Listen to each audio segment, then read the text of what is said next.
Hey, Jim Toscano here, and welcome to the Monday night live stream. As most of you know, unless you're not on social media, Facebook and Instagram and something else went down today, and so we're not streaming on Facebook at the moment. And the reason for that, hopefully you're following us over to YouTube, is that there were problems with some kind of Facebook crash and Instagram went down. So anyway, we're here. That's what counts. We're here. We're doing it. I have a really great guest tonight. Before I jump into that, I just want to mention a couple of things that are coming up. So next week on Monday night, that would be the 11th of October, we have Mike Clark from Herbie Hancock fame, and going to be hanging with Mike Clark, great drummer. As you know, legendary jazz drummer will be hanging. And then I'm doing another Monday night live stream on Wednesday morning at 11 a.m., which I know is odd, but I got Billy Cobham on the show, so at 11 a.m. on Wednesday, because that's the only time Billy could do it. So what am I going to say? No, it's Billy Cobham. Come on. So Billy's on the show on Wednesday morning.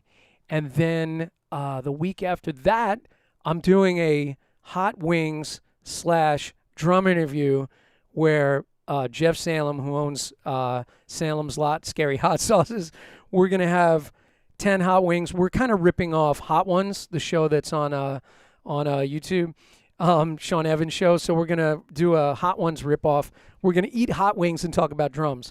So that should be super fun. And then October 25th, I have Ralph Humphrey of Frank Zappa fame on the show.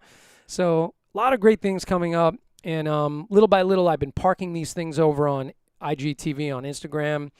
And, of course, they're always archived over here on YouTube. So check out all the shows. We're having a blast.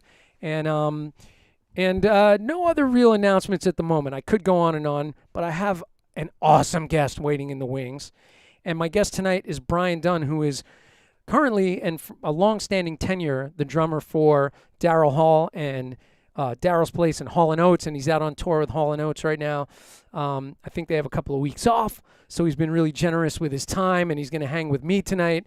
And Brian also does a lot of recording, and his studio is Back of the Bus Productions, where he does live drum recording, remote sessions for musicians, and his website is in the description of this video, so go over to his website, check it out.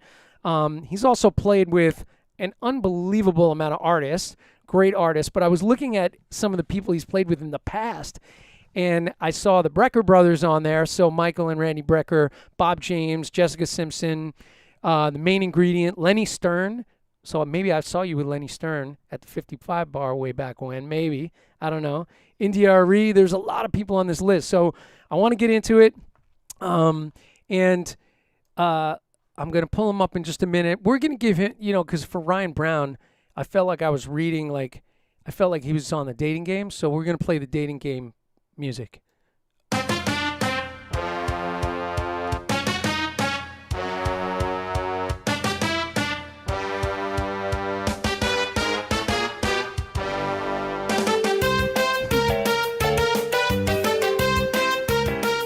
Brian Dunne!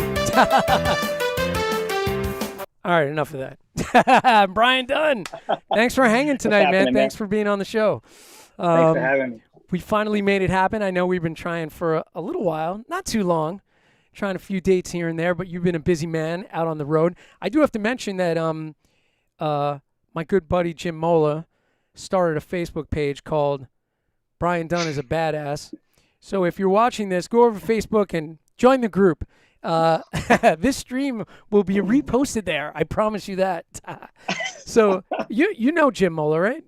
Yes, I do. Yeah. So his sense of humor, man, he's great. He's amazing. He's so funny, man.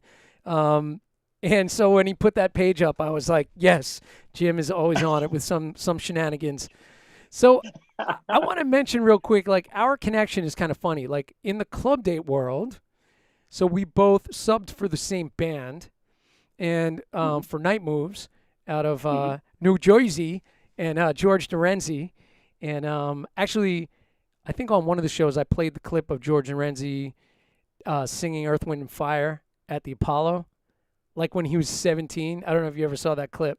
But I never did know. yeah, he was like killing it. He was singing some Earth, Wind, and Fire, and he actually won that night, which is pretty amazing, Wow. right? He won. What was it? Late Night at the Apollo. Um, so you and I both played with the same club date band, and then the funny thing is, I had to sub it out because my daughter was getting married. So you played my Uh-huh. daughter's wedding. Yep. So that's like kind of a crazy thing. And Greg Falene's our common denominator, right? That's right. Greg is the common denominator, kind of like with all the drummers that were connected with, at least with that office. And Uh-huh.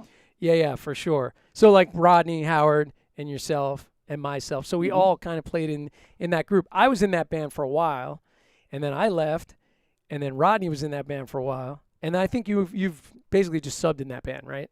Yeah. Hmm. Yeah. So anyway, so you played my daughter's wedding. Besides doing Hall and Oates, that's your other claim to fame is playing my daughter's wedding.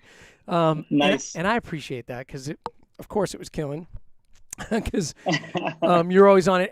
And what's funny is, I was like, man, I came up to you and I was talking about your sound, and I was like, man, I was like trying to connect you with Chris Stanky from Sabian, but I think you were already endorsing Sabian at the time, right? I think I was. I'm not sure. I Maybe don't maybe you remember. weren't. I I don't know, remember but the night, yeah, but yeah. I don't remember if I was endorsed with them at that point. And like I was trying to do you a solid, and I'm like, man, like you're so hooked in, like what am I thinking? But so anyway, so that was that initial connection. So and you're a New York guy. I'm a New York guy. Yes. You're out of Long Island. Um, Hmm. and you said Ronkonkoma. Every time somebody says Ronkonkoma or is it Ronkonkoma or Ronkonkoma. Yeah. Ronkonkoma? Hey. I always Yeah. think about like the Long Island Railroad Yeah. with That's with my the stop. guys like rattling off. I know there's somebody that could probably do it, rattle off all the stops. Yeah. But I remember that as a little kid, like going out to my grandmother's place. Sometimes we'd take the train, and you'd hear that Ronkonkoma come up. Yep. Um, so I want to get your story because I don't really know like your early story, and so I want to kind of Hmm. get the whole picture.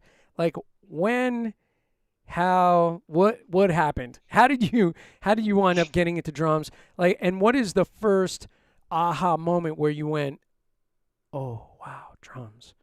Even if it was just a start. Uh-huh. I mean, I grew up in a house with, I mean, I'm the youngest of seven, and my two brothers, my brother John was a guitar player, my brother Kevin is a drummer. Um, and by the time my brother John was in college, he became a drummer as well. So there's three drummers in the house. But when they were teenagers, they're like 6, 7 years older than me. There were band rehearsals in my house all the time. So I was just kind of around it all the time. I would be sitting at the top of the staircase and kind of watching, looking down on, them playing music. And so yeah, I mean, it was the norm, you know. So I've been playing. I would go down on the kit and just play, and whatever my brothers were listening to, I would be listening to, and Right. and that was it. Yeah. So I just kind of followed the brothers. So as being the youngest, what were they listening to at the time? And how old would you say this was about for you? When I was probably in fourth grade, they were listening to Bad Company. That was like Okay. Bad Company was king in my house. Yeah. Um, Bad Company and a lot of the usual stuff. Zeppelin. It was a lot of rock and roll. Yeah. Um, and then that turned into R&B pretty quickly. Actually, right around the time that they were listening to R&B, they also discovered Rush. So Oh wow. I can remember when I was in sixth grade, I used to play along with the Hemispheres record, that record in particular. Yes. I remember, yeah. I remember Pat playing along with like playing the trees. Yeah, man. Oh I my didn't know what God. they were talking about. It was way over my head. The playing was probably over my head, but I was playing to it. Right. Um, and so yeah, it was just a lot of we had a stereo system in our house that I never had to wear headphones. It was loud enough that I could just play drums along with the music. Nice. And my parents were cool. It didn't matter how loud stuff was, as long as we stopped by 9 o'clock at night. And yeah, so it went from basically rock and roll, and then to more, I guess, complicated rock, and that turned into R&B. And so there was the Earth, Wind and Fire. Like that's nothing's my favorite, but I mean that might be. Yeah. It's hard to think of anything better than Earth, Wind and Fire. But Earth, Wind and Fire, Stevie Wonder, all that stuff. And then my brother Kevin, by the time I was in, I guess, my early years of high school, he got into anything that Michael Brecker was on, essentially. Oh. So he started going more toward the jazz routes. And ironically, like I'm sure the same thing happened to you. It happens to a lot of us. We get into jazz in a backward kind of way. So I was listening to when we discovered who Steve Gadd was, that meant that we found out who Al Jarreau was and who Chick Corea was. So we were I was backing my way into jazz. And then even the jazz that I started to listen to wasn't the early stuff. It was the later stuff, Yeah. So we went through the whole Gadd phase, and that opened all of us to all these different artists he played with. And eventually he really got into straight ahead, and he went out and bought the Clifford Brown and Max Roach records. And I was listening to that and listening to Tony, and then it took a long time to get back to listening to Philly Joe. I was listening to Tony before I was listening to Philly Joe Jones, which is kind of crazy, but it's just the way it worked out, but it was cool because it made all of us, we had to start asking the question when we started to get serious about it. It was wait a second, if I'm listening to Tony, what was he listening to? And then you realize oh, he was listening to Philly and to Max. And so then I had to go backwards again. So that's the order of things. The R&B thing never really left me though. So ultimately, even though I like to play all different kinds of music, playing kind of R&B and funky kind of music is the one mainstay for me. And the last thing I'll say about the jazz thing is there was a time period where I got pretty heavy into it, and I really fell in love with I was listening to the Branford Marsalis records with Jeff Tain Watts and Marvin Smitty Smith, that era of players. And then I started getting into Brian Blade and Bill Stewart. And at that point, I was like, if I can't sound like Bill Stewart, I don't think I love this music enough to continue doing it. So him and Brian are so exactly what I want to hear, that I decided, there was a point where I decided I don't know if I can do that. Or maybe one day, 50 years from now I could, but I wasn't ready to commit what you need to commit to that, right, to get that going. And I loved R&B music so much. So it in a weird way, as much as they inspired me, and they still do, and I still work on it, there was a point where I moved a little bit away from trying to do the straight ahead thing. And it was because of how great they are. Oh my God. Yeah. I mean, Bill Stewart, I remember seeing him the first time with John Schofield. I think it was at the Vanguard, and just going holy crap. Just his fluidity and the way he plays is just so interesting and lyrical and melodic and grooving so hard. And you're just holy, yeah. And it makes you just go man, I'm never going to be able to hit that, where that's at. Oh my God. I did the same thing. I kind of backed into jazz the same way. Although my dad did buy me, I say this on every live stream, he bought me the Dave Brubeck. He didn't buy it for me. He had the Dave Brubeck Take 5 record, which he gave me when I was a kid, and he took me to see Buddy Rich. And so, that's kind of where I started exploring it anyway. And of course, seeing Buddy, and Ed Shaughnessy going at it on The Tonight Show and all that kind of stuff. So that was kind of my little intro. But I did the same thing you did, which was get into listening to Gadd and Return to Forever and, going through sort of the fusion side of things, the more groove side of things, Mm-hmm. Yeah, man. And actually, real quick, I'm going to pop in the chat real fast and just let everybody say hello. And the reason I'm going to do that is because somebody from Twitch yelled at me last week and said, hey, man, you forget about all of us in here. And it looks like we got some of our buddies are hanging tonight. So I just want I want to say hello to some people real quick, and then I got tons of questions for you. So, Okay. of course, first one in, Lucia Rose Seminara. My student Lucia is hanging. She's saying hello. How's everybody doing? Great to have you, Lucia. Hi. Pat Ross, coming to us from Pennsylvania, hanging. John Gill said we're on Facebook, so I guess it connected. So we're on Facebook. Thank you, John Gill, for letting us know. And he said the audio and video is great. Bob Sears in New Hampshire hanging with us. Bob Sears just saw Joe B with the Doo-Wop Project. I forget where they were, but just the other night. So cool. Good to see you, Bob Sears. Vincent LaRussa, my buddy, hanging with us. He said we're streaming on Facebook. So Vince says hello to you, Brian. And Nice. let's see. John Favicchia in the house. What's up, John? Yeah. Thanks for hanging, John. Nice. Dave Stark hanging with us tonight. What's up, Dave? Good to see you, man. Dave Clive hanging.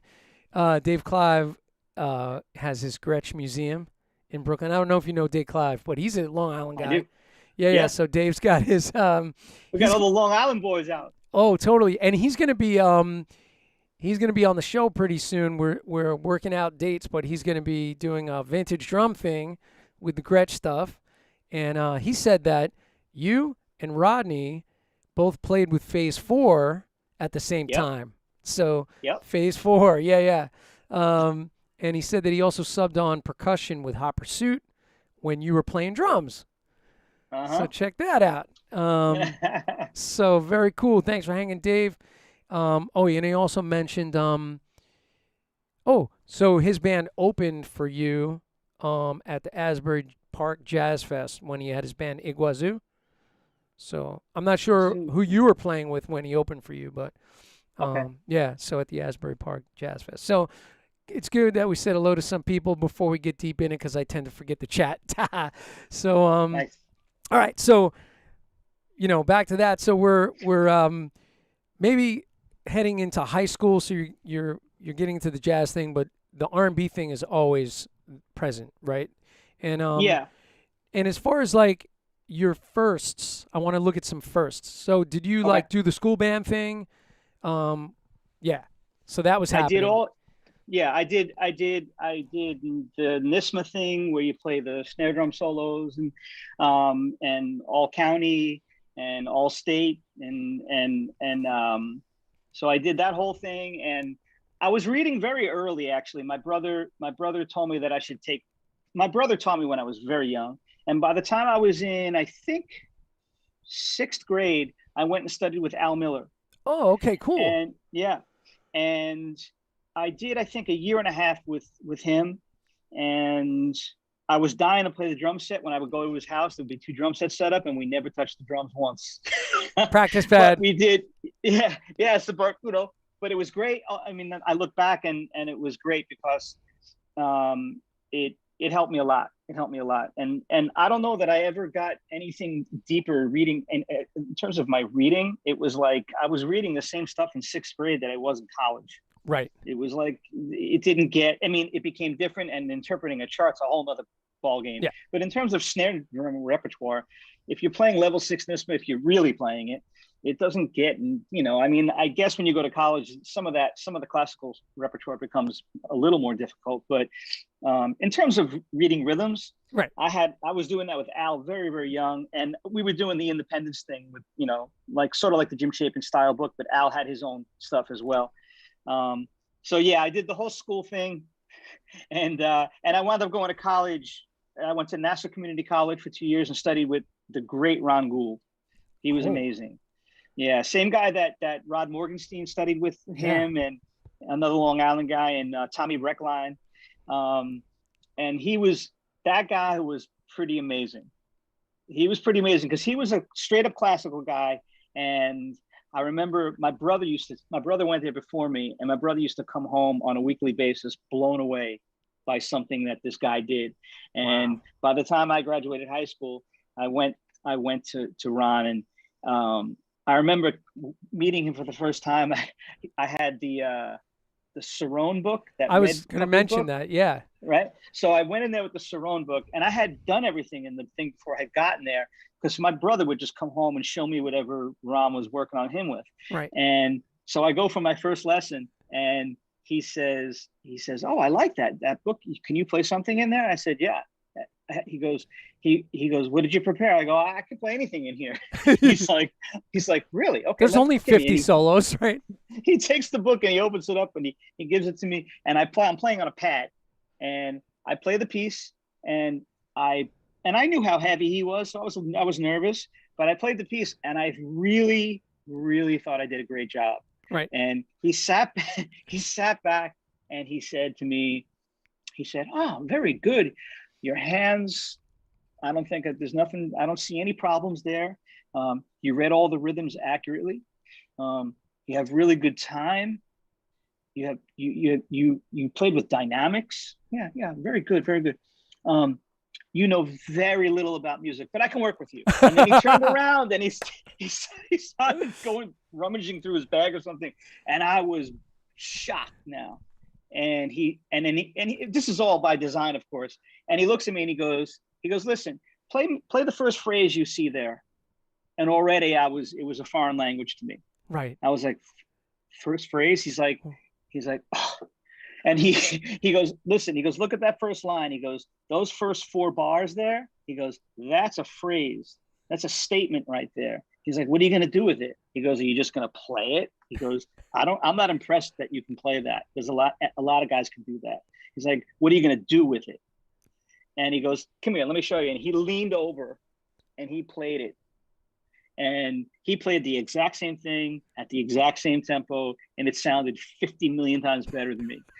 And I was like, wow. And every week for 2 years was like that with this cat. It was pretty awesome. And it was always about the bigger picture. It was always music at the end of the day. Right. So I take his stuff with me everywhere I go. And he knew that he's like, "You're not going to follow this classical thing, are you?" And he's like, "But that's all right." He's like, "You're going to go play your drums? That's okay. But you're going to carry this stuff with you." And he's right. And I really did. So that's like probably the most valuable lesson right there in that first moment. Because it probably was like, "Oh, wait a minute. Like I thought I was here." And he just went, "Shh." Boom. Oh my God. Wow. Yeah. That's intense. And let me ask you, did you do the classical percussion thing? Like, did you play marimba and timpani and do the whole thing? Gotcha. Yep. Yeah.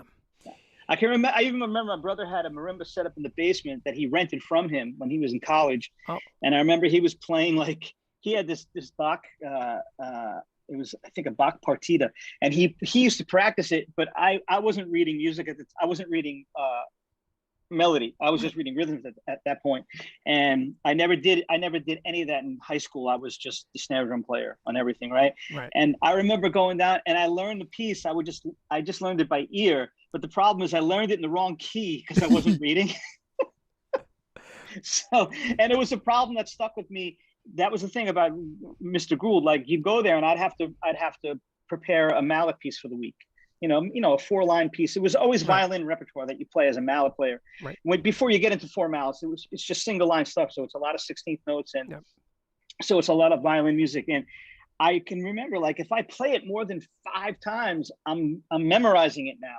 I'm not even trying. It just happens, And he was a stickler. Like, in the real world, he's the kind of guy that was being hired to play, like, on Tom and Jerry cartoons. Like, dudes were reading that stuff, right? So your eyes have to move from the keyboard to the paper and back and forth. You have to have some peripheral vision going. And, he didn't care if I played it great, and because I memorized it, he wanted me to work on the skill set of looking back and forth and having a feel for the keyboard. And he tortured me, but not too bad. Again, because he knew like I wasn't headed for, like, he pushed a lot of guys that went through Nassau to go to Crane or to go to Queens College. And he also pushed the whole music ed thing. Because he knew how difficult this game is. But with me, he tortured me just enough, but he knew that I was gonna. My mind was made up at that point. You know what I mean? I was just gonna play. So, and ironically, I did get an ed degree, by the way. Okay. But I vowed never to use it. Well, that's working out pretty well for you, I would say, right? Yeah, it worked out so far. Yeah, yeah, At least you had it there, like, so your parents were like, you need something to fall back on. You had that there just in case, right? So exactly. yeah, exactly, satisfy the parents. Yes. Wow. All right. So besides studying with Ron Gould and Al Miller, who did you do any other privates of note, or anybody local, or maybe? Um, yeah, there's really only two guys around that time when like I wasn't serious. Like I was playing, I was doing gigs when I was 14, 15. I was doing club dates. My father used to drive me to weddings because my brother was able to get me into that world Cool. as a really, really young guy.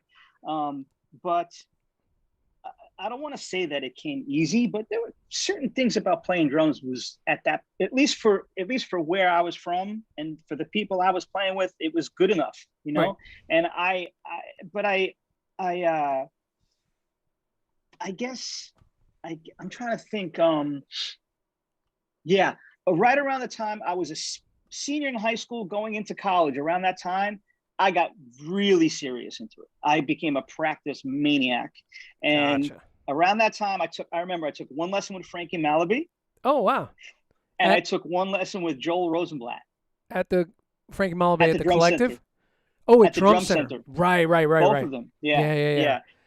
And I can remember that time. At that point, I remember when I took a lesson with Joel, I was enamored by, I had gone through that whole Joel and Weckl and Vinny Yeah. thing. Like I'm the perfect age for that stuff, man. I just turned 51. It's like that was the kind of fusion I was listening to. I'm not actually old enough to have gone through the Mahavishnu and the chick stuff. I was like listening to like John Patitucci's solo records, you know what I'm Right. saying? And Right. like that was the fusion I was kind of coming up with. And I remember like being so excited to take a lesson with Joel because like this is the guy that plays with Michelle Camille. It was like I was Yeah. like, wow, It's like you see him at the Blue Note, crazy. and he's ripping it up, and then you're taking a lesson with him. Yeah. Yeah. And I Yeah. remember going in there and we played, and I remember he's like, I must have played something, and he goes, you want to just play fours? And I was like, okay, like I didn't, and we just played for a while, and it was mostly playing. It was not a lot of talking. And then he stopped at one point and he's like, you practice with the click, don't you? Nice. Remember he said that. And then he was really cool, man. He's always been super, super cool to me over the years. Nice. And I remember being real excited about that. So yeah, other than that, it was really mostly my brother, man.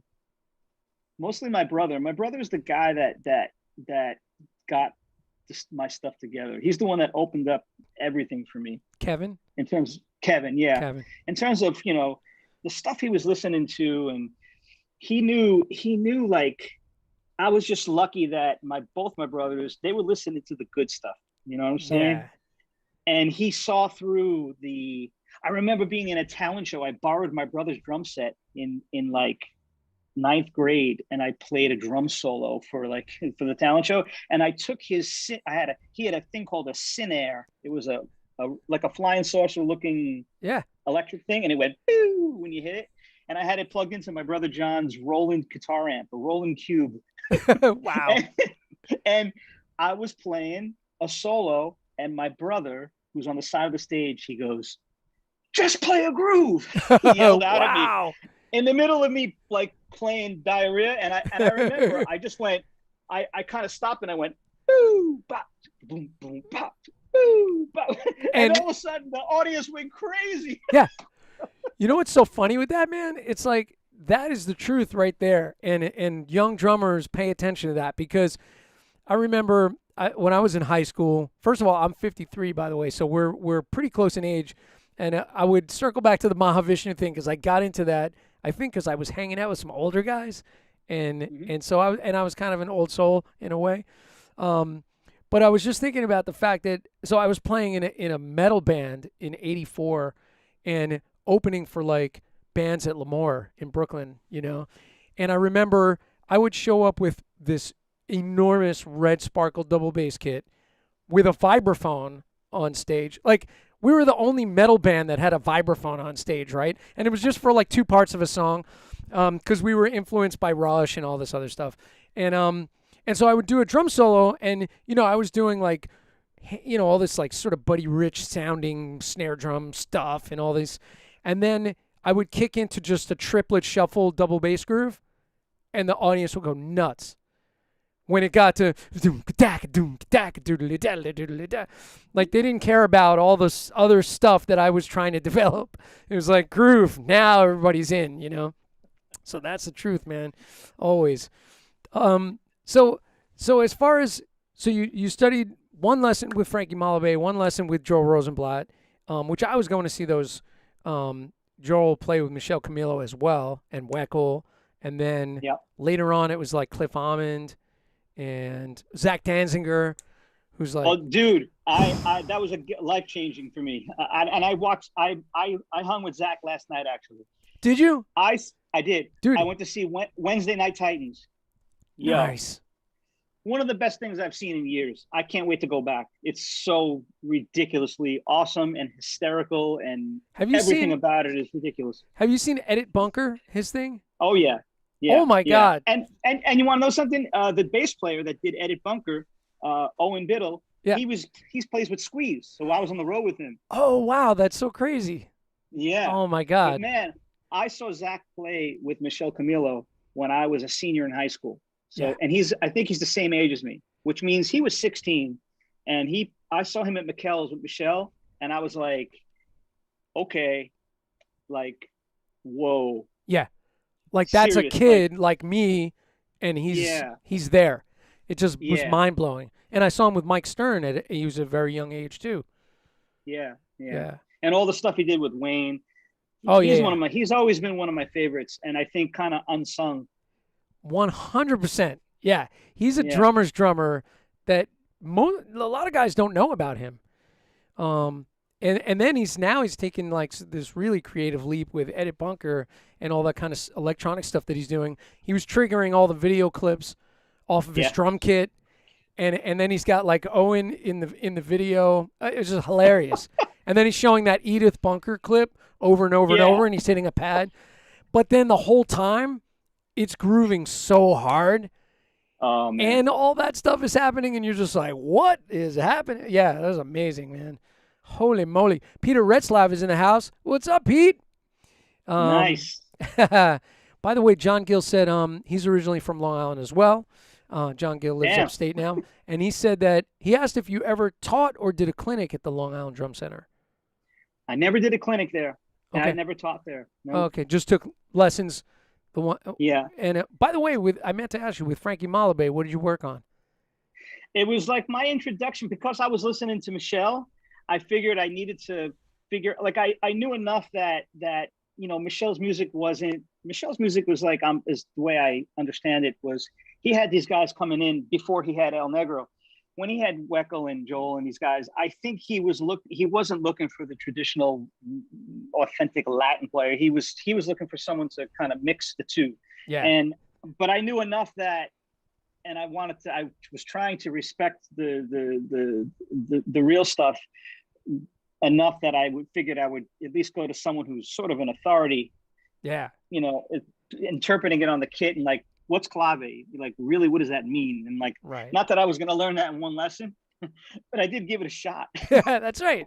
You were there, I took a couple lessons with Marvin Smitty Smith, and like the first one, at the Collective, and like the first lesson, I went away for like 2 months before I went back, because he gave me like this really difficult independence exercises. They were all handwritten. I had this whole handwritten thing. I think he photocopied it, but it was a handwritten kind of thing. And man, I was just like, whoa, it was serious. Went away for a while, finally went back. Ray Levere is in the house. What's up, Ray? Thanks for hanging. My mom's here. Mom's hanging with us tonight. Good to see you, Mom. I hope you've been practicing today. I'm going to check on you later. By the way, I got to give a shout out to Mom for putting up with all my shenanigans and playing in the basement at all different hours and having bands rehearse year after year in the basement. So lots of love out to the moms who put up with all us drummers, right? So getting inspired by all those cats, like, Zach Danziger and Dave Weckl and Joe Rosenblatt, and then later on, seeing like Horacio coming up and playing with Michelle was another mind-blowing experience. I don't know if you felt Yep. that way too. Yeah. Yeah. But for sure, yeah. And I saw Cliff too when Cliff was probably 21, and that was also blew me away. yeah, was he like, was oh my God, another here's another one. like he was kind of, like were you feeling like, wow, another like sort of Weckl clone in a way, right?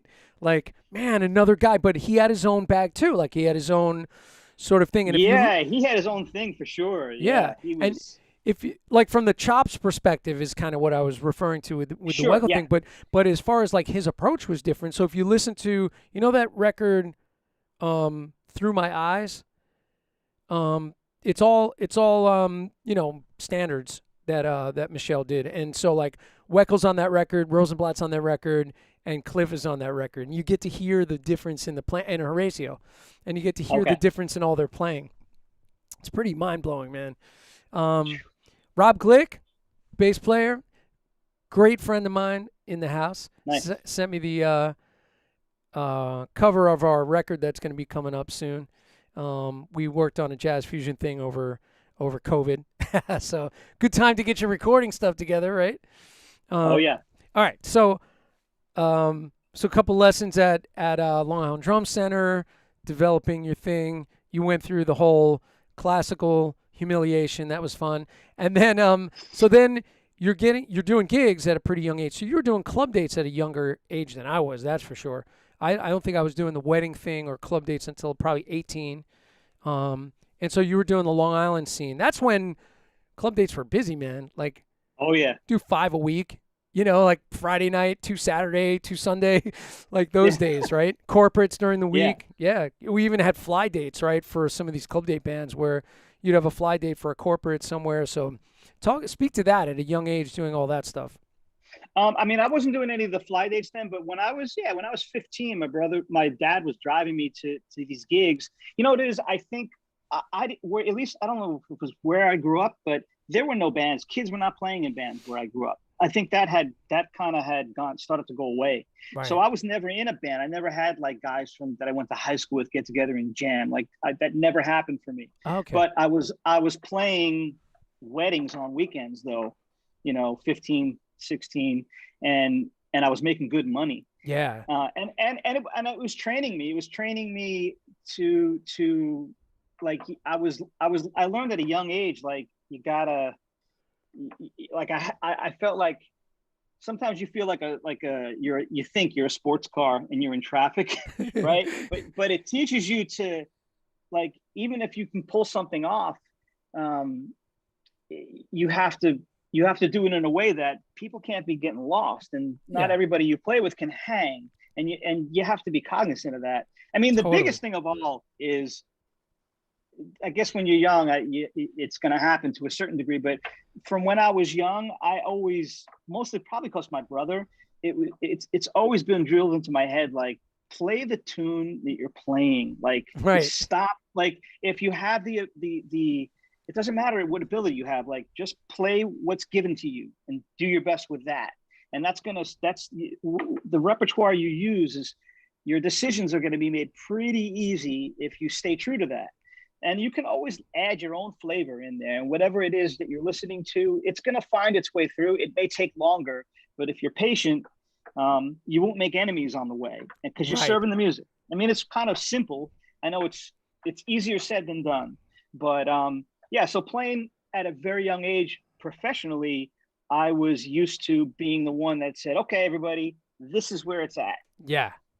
I was driving the bus very young, and then anything beyond that, we'll see. But I'm never going to let that center it's never going to be weak. Right. Or at least I'm going to try. You know what I mean? And when you do that, bass players tend to love you. Yes. And guitar players tend to love you. And drummers won't always be high-fiving on the side of the stage when you're playing, but that's okay. That's right. And I've had that mindset from when I was young, and it's worked out. And I think Kevin planted that initial seed, like you said. He was on the side of the stage yelling at you, play a groove. Oh my God. Yeah, that's so true, man. Because it's like, it's not about you in the moment. It's about the song, right? It's Yeah, like song is king. the song is king. The song is the client. You got to serve the Yeah, song. we always, and everybody says it. Everybody talks about song. Everybody talks about pocket, Yeah, but it still eludes most people because yeah, they're they're there's something in there that where it's like like not playing a fill every 4 bars doesn't mean you're grooving, right. right? It's like it's man, I don't know. I feel like it's the reason why for me anyway, if I listen to someone like Charlie Drayton or Steve Jordan, like there's plenty there going on there, Yeah, right? You may not hear it on any given song, and those guys will never be dated. They will right, never sound dated either. We can there's certain people that you can they have a sound like, yeah, that guy's kind of from the 70s. It just sounds like that. These guys will never have that stuck to right. their names because they're deep somehow. Maybe they have me snowed, but to me it's deeper than all that, and Yeah, that's why they do what they do. yeah, yeah. That way, way, way true. Um, Steve Jordan is always mind blowing to me. Just listening to just the amount of space that is happening at any given moment, and you're just like, damn, just feels so good. Rob said you can't dance to the sound of falling boxes. That's true. That's true. That is very, very true. Um, Mr. Oh, hey, what's up, Lindsay? Lindsay McDonald in the house. Says that he always loved your drumming style. So Nice, very thank you. cool. And everybody's saying hi to my mom. Awesome. um, yeah, I'm gonna get to. I have a list of drummers that I just want to get impressions later. Um, Okay. which I like. Kind of first thing that pops in your head. I got a whole list. Steve Jordan's on that list. Um, so all right, so doing sort of the club day world, Yep. um, working, so that's good. Yep. Developing, I'm sure at that point, really how to function in a band and how to lead. Um, make it feel great, and then that's going to be returning the gigs, Hmm. because people are going to be like, man, this guy where he puts it, it just feels so great. So how is that developing now? So you're like 16, you said you're still getting driven to gigs by your dad. My mom was driving me, by the way, to my gigs, jamming like when I had the metal band, jamming a double bass kit into a little Datsun 210. I don't know how we did it. Going to Lemoore, she would drive me to the bitter end to play gigs when I was a little kid. Um, Wow. so speak to that. So you're 16, you're getting driven to gigs. Where's it going from there? Like what's next? So basically, I wound up playing. I wound up going to a jam where there's this Long Island band, the Funk Philharmonic. Yeah. There's like a group of guys, and there was a couple of other bands that were part of that same sort of crew of people. There was the Jim Pin band, which was a Steely Dan cover band, Yeah. um, and there was a I can't remember the name of the club, but there was a club like out east where it was like their hang, a lot of people of that ilk, and there was a jam, and I sat in and played one night, and a guitar player named Ted Kumple heard me Yeah. play, and that's kind of like the start of it for me because Ted had a band called Gnome Sane, and all original music. It was like if Frank Zappa and Prince had a baby. It was like live. It was funky, but it was like zany and very filled with comedy. And in the band, man, it was Ted, who's a killer, Tony Shear, who's an unbelievable bass player, and a guy named Andy Middleton playing saxophone. And it was the kind of gig where I was 100% green. It's actually a gig that Matt Miller plays with now. Oh, okay. Matt, I think may have been the very first drummer to ever do that gig. So Matt's kind of been in and out of that band over the Oh, years. But at the time, with the lineup that was there when I got in, it was crazy for me. Playing with Tony was like he was an alien to me. Like these guys were so far beyond me, and um, and that was the start of because Tony is a guy that went to North Texas State. I immediately became sort of accepted by all the guys that went to North Texas around the time that Tony did. Wow. right? Because what happens is all these guys come from different. There's guys that go to Miami University, North Texas, Manhattan School of Music, all the places, and they ultimately a good portion of them always wind up for a certain period of time in New York. They give it a Right. try, Yeah. and I and from being in that band, that Gnome Sane band, it kind of tied me in. It was almost as if I went to school there. That's Right. how powerful it was, having a guy like Tony as an ally. And same thing with Ted and Andy. They went to Miami University. And all of a sudden I was sort of reaping the benefits of having gone to one of those schools without ever having gone. It's like You know what I'm saying? here's your honorary degree. You're in the club now. Yeah. Yeah, it was crazy, because that's really what happens in these schools. It's like, I'm Right. sure you learn and you get better, but the real fringe benefit is the guys that you're there with at a given time, they're like this forever. Yeah. You're always going to look out for the guy you went to school with, if you think he's worthy or she's worthy. So Right. that started happening, and as soon as you get into these, you start falling into these pockets. It took me actually out of Long Island, and I was playing more in Manhattan, and everything started to change at that point. Wow. And the same thing with the Berkeley guys, and meeting people that went to Berkeley that were kind of my age. And even though I didn't go, I was kind of running in those circles, Got it. And so Teddy was the first one to help me get into those circles. And then David Mann, a great sax player, I met this guy on a club date. Right. And he from playing one club date, I wound up recording with him and his brother Ned, who has passed. But Ned was an amazing bass player, played with Mike Stern for years, played with Michelle Camilo. Oh, wow. So all of a sudden, I was like kind of running with that group of guys. And then the gigs really started to change at that point. Chuck Loeb, again, was the other guy he's the real thing that got me going. But yeah. Man, so, and at this point, are you still in the late teens now?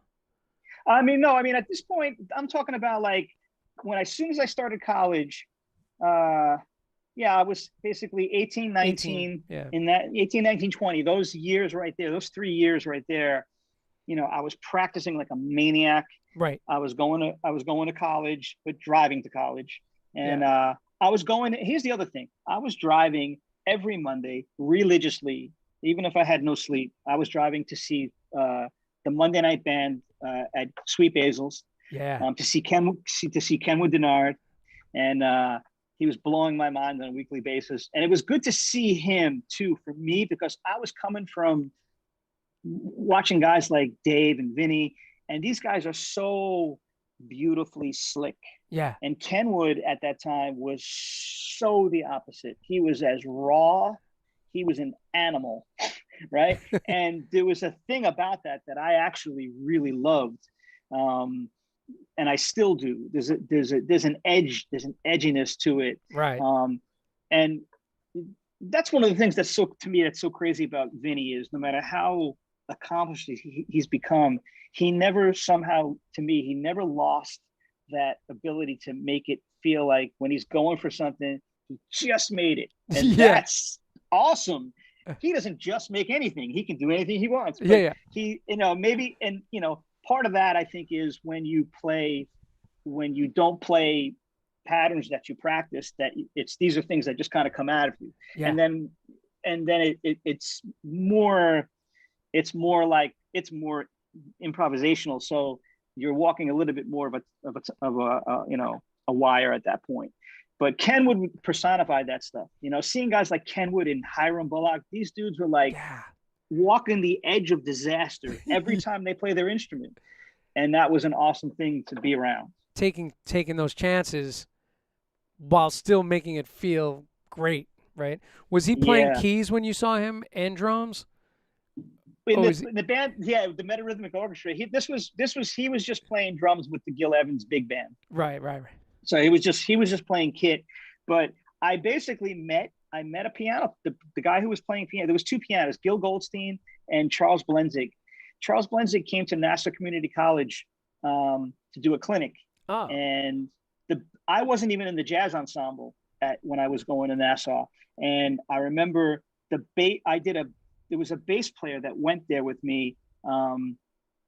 I can't believe I'm going to forget his name, but he knew me from club dates. So he's like, will you play with me in my bass class? So I played with him. And the bass teacher at the college was like, why are you not in the jazz ensemble? And within like days of that occurring, Charles Blenzig was at the school doing a clinic, and the bass teacher went over to me. He goes, you need to go up there and play. Wow. And I was like, I don't know. He was like, go up there right now. Because Blenzig was playing like a piano montuno. He was showing a student how to play a montuno. And he goes, just go there right now and get up behind those drums and play. I'm telling you to go do that right now. And I went and I did it. And as soon as I started playing, Blenzig looked up like, whoa, okay. And then we started playing together. And that turned into, man, you should come to see the Gil Evans band. I play there every Monday with this guy, Kenwood Denard. And it turned into like this social thing that I went every week. Wow. And again, that's another thing that has paid dividends for me, socially speaking. Like, after being there, going there for a year and a half and seeing all these great musicians that they were gods to me.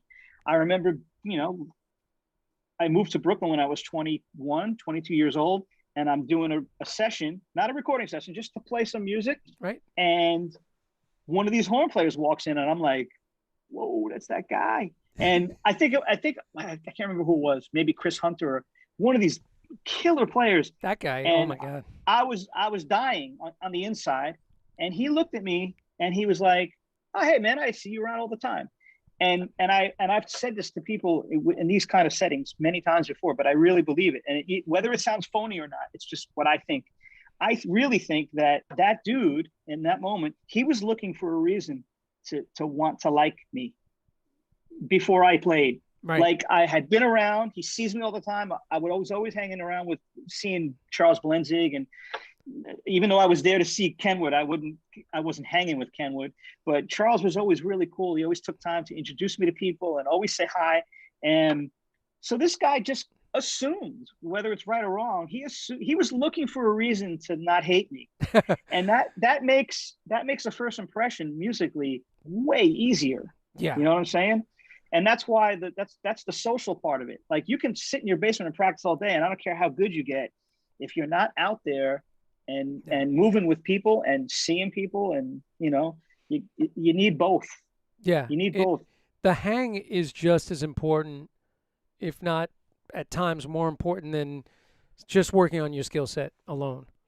I have some young students that one in particular that he's starting to put himself out there, but it's taken a long time to really get him to kind of be with people. But this is a people business. It's all people, and it's relationships. It's relationships, and those relationships that you had early on, a lot of those are still present today, right? And still paying dividends, man. As you said, right? Yeah. I mean, and for me, I'm still shy. I'm introverted until I know somebody. Right. And now that I'm older, and man, once you have a kid, you start to realize, like, it really puts things into perspective. Oh, yeah. Like, I can remember when my son, shortly after my son was born, I was going to go and do a gig with somebody who I really respected and I hadn't played with yet. And then it literally popped into my mind. Like, I thought about my son for a second, and I was like, who am I worried about right now? Let's play. Yeah. You know what I'm saying? And it musically was awesome for me, because all that frivolous stuff was like, yeah, come on, give me a break. This is the real deep stuff. Yeah. Now I can actually play music because I don't care anymore. Right. You know what I mean? So it was liberating. Wow. But when you're young, it's hard when you don't have that. If you don't have that perspective, and plus, if you're good, you generally know what good is. Yeah. And then you hold yourself to those standards. And if you're not quite there, you think no one could possibly like you. Right. So, but you got to go for it. You know?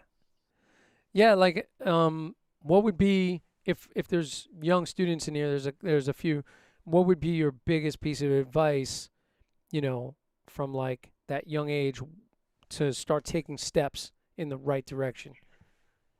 In terms of the social aspect of it? Yeah. Yeah. I mean, as soon as you're allowed to be in a club, get there. Yeah. Literally. Definitely. You got to go. you gotta go through that period where you show up and you don't get to talk to anybody. Yeah. Maybe you go every week for 9 months. So what? Because eventually you're going to meet somebody. Yeah. You know what I'm saying? Or you may see somebody there that you played with in another way, in another time. Yeah. As many musicians as there are, at the end of the day, it's a really tiny sample size, and you start to realize everybody knows each other. So yeah, I can't. To me, the social part of it is, and I don't even think I'm good at it. Now it's funny and it's kind of phony, but it's real. When you start doing certain kinds of gigs, you don't have to fight as hard when it comes to negotiation for money, let's say. Yeah. Or sometimes people there's a lot of assumptions that go on when you get a good gig. Now, usually if you get a good gig, it is pretty safe to assume that you can play, but it's not always true. Right. There's some guys that don't have a gig that are really bad, as in a good way. Right. So, you gotta get out. Yeah. You just gotta get out and talk to people and let them know that you play. I mean, you don't want to be cocky. You definitely don't want to be right. that. Be cocky when you're playing. Yeah. Not with your mouth. Not with your this. mouth. Yeah, exactly. And like you were saying earlier, I mean, the thing about meeting musicians like on club dates, it's amazing how many different guys come through on club dates. And I was saying this maybe to Ryan last week. Tom Bones Malone was on a heavy-duty Hasidic gig with me. I was subbing on a Hasidic Jewish wedding, and he was playing trombone. And I was like, what the hell are you doing here? And he goes, same thing you are, making money. I was like, yeah, I guess so. I was like, man, I'm thinking in my head, like, why are like ex-Zappa musicians, playing weddings? But everybody's working, man. It's like, and the bread was good for that night, But again, that's, you never know who you're going to meet, who you're going to get a chance to play with. So you got to bring your A game and, and talk to people. Like, go up to everybody and talk to them. Carl F. Weber, check out A Drummer's Dream movie. Inspiring. Thanks for the episode. Check out A Drummer's Dream movie. What is that? I heard about this. I think it's on Netflix. Someone told me about it. Okay. If it's what I think it is. Yeah. I mean, that's the title, though? I believe so. Oh, okay. Yeah, I got to check that. And Ray was saying that Ned was a good friend of his. Rest in peace, Ned. And yeah, man. Yeah. He was a monster, man. What was it? Those are the guys that got me into those guys, and Tim Lefevre, the bass player, Tim Lefevre, and Mike Raschuti. Those guys kind of got me into Chuck Loeb's world, right? And that was a huge change for me. Was Chuck Loeb the first like next tier kind of gig that came up? Yeah, the first. Well, just prior to Chuck, I was playing with Dave Mann and Ned Mann, and it was through Dave's recommendation that I got the gig with a sax player named Nelson Rangel. Oh yeah, I remember hearing him on like CD 101.9. He was a GRP guy, right? Yeah, exactly. Yeah. And I remember he called me up. He goes, I didn't know who he was, and he was like, I live in Denver. I'm getting ready to do a tour. Dave Mann said that I should call you. The gig is yours if you want it. Like, I didn't even audition, nothing. Wow. Just purely on Dave's word. So that was the first sort of like, I guess, artist that I was playing that kind of music. Nelson was the first one that I kind of left New York to do. Yeah. And then shortly thereafter, though, I was playing with Tim Lefevre and Mike Raschuti, and Zach Danziger was the drummer in Chuck Loeb's band. Chuck Loeb's band, yeah. And because I was kind of jamming around with Timmy, and some other guys in Brooklyn, when Zach was getting ready to leave, they were like, you should do it. Right. And I joined, I started, I guess I must have, I don't even think I didn't audition. I think Chuck just put me on a gig, and then that became an awesome relationship for years. Yeah. Now on the Chuck thing, and even the Nelson Rangel thing, did he just send you recordings of the tunes? Were there charts? Or was it, just learn the gig, Yeah, no charts. and a mixture of show tapes and CDs. Gotcha. That Because that like he mailed to Nelson's me. thing was pretty straightforward, song forms, right? Yeah, Almost this stuff is the smooth jazz stuff was basically like kind of like playing R&B music with a horn player as the lead right. vocalist. Yeah. You know what I mean? But there was some improvisation, but it wasn't conversational music from the drummer's standpoint. It was Right. more pocket based. Yeah. You know, Chuck's thing though, Chuck again, I set him apart from all those guys because even though his stuff was groove based, Chuck was a bebop guitar player at heart. Right. And in that world, like those gigs are filled with guys breaking it down and playing a extended solo over one chord. Yeah. Yeah. You know, Chuck stuff was like Chuck shines when he has changes that he has to navigate because he's a bebopper, and his stuff was always way more harmonically rich, and you know he was coming from being a real jazz player and kind of making it work in that sort of smooth jazz R&B world. Whereas a lot of those guys weren't really jazz players. They were more like R&B players that could improvise a bit, you know, and Chuck was the opposite. So it was nice to be a part of that, you know. Although I have to say, by the time I got in Chuck's band, it had gotten even less conversational. Like Zach was there. You can if you listen to the old Chuck Loeb records, it's not really smooth jazz. It's fusiony. You know, there's a lot of blowing, there's a lot of interplay. And by the time I got there, I thought that that's what I was gonna get. And by the time I got there, it kind of became more pocket based, but it suited me anyway. It was probably the label's influence, I would think, because at that time that would be 90s almost. Yeah. Yep. So like 90s, it was like, you know, that was what was playing on the radio. That's what was booking tours. And it was, like you said, it was really R&B with a sax as a vocalist or you know. I remember the Eddie Daniels band was like clarinet fronted smooth jazz. You know, Dave Weckl played on that first Eddie Daniels record. So yeah, I mean that's and like you said, that suited where you were at as a player. Although probably the prospect of doing something looser seemed cool. Like it would have been a good thing, right? But it did. But Chuck kind of carried weight in the New York scene at that point. So it was just as well. And because I was playing with Tim, that's how I started playing with Laney. I mean, I was never Laney's drummer. Right. You know, I would sub for Lionel.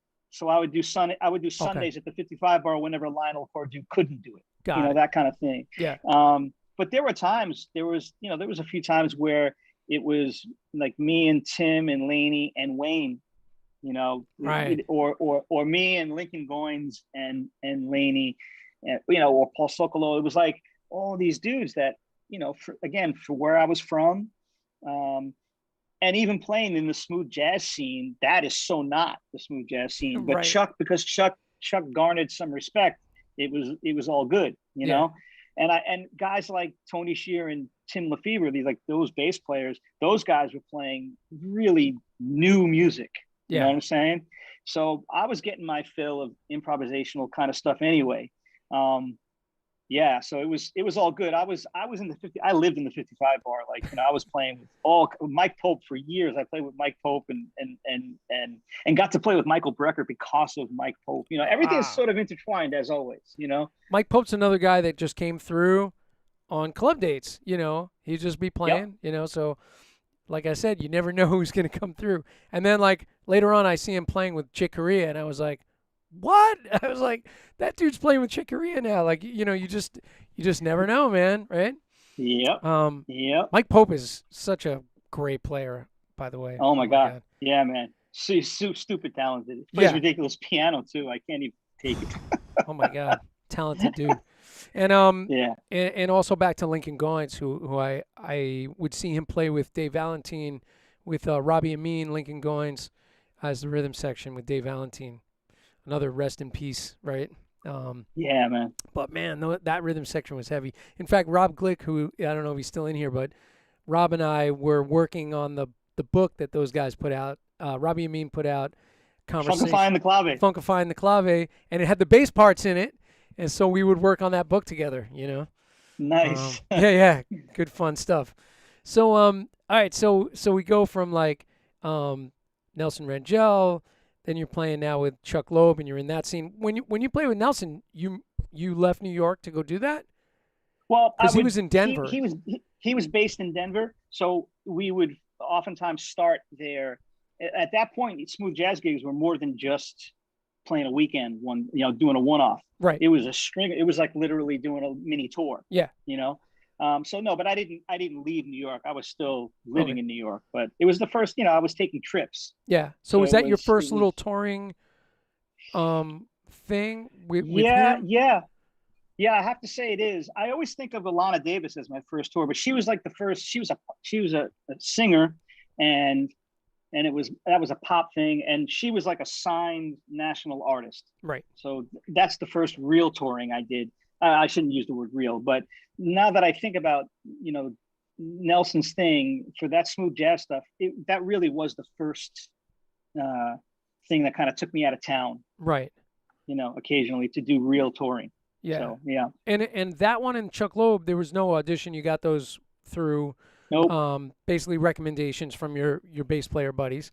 And Yep. and what about that singer that you toured with?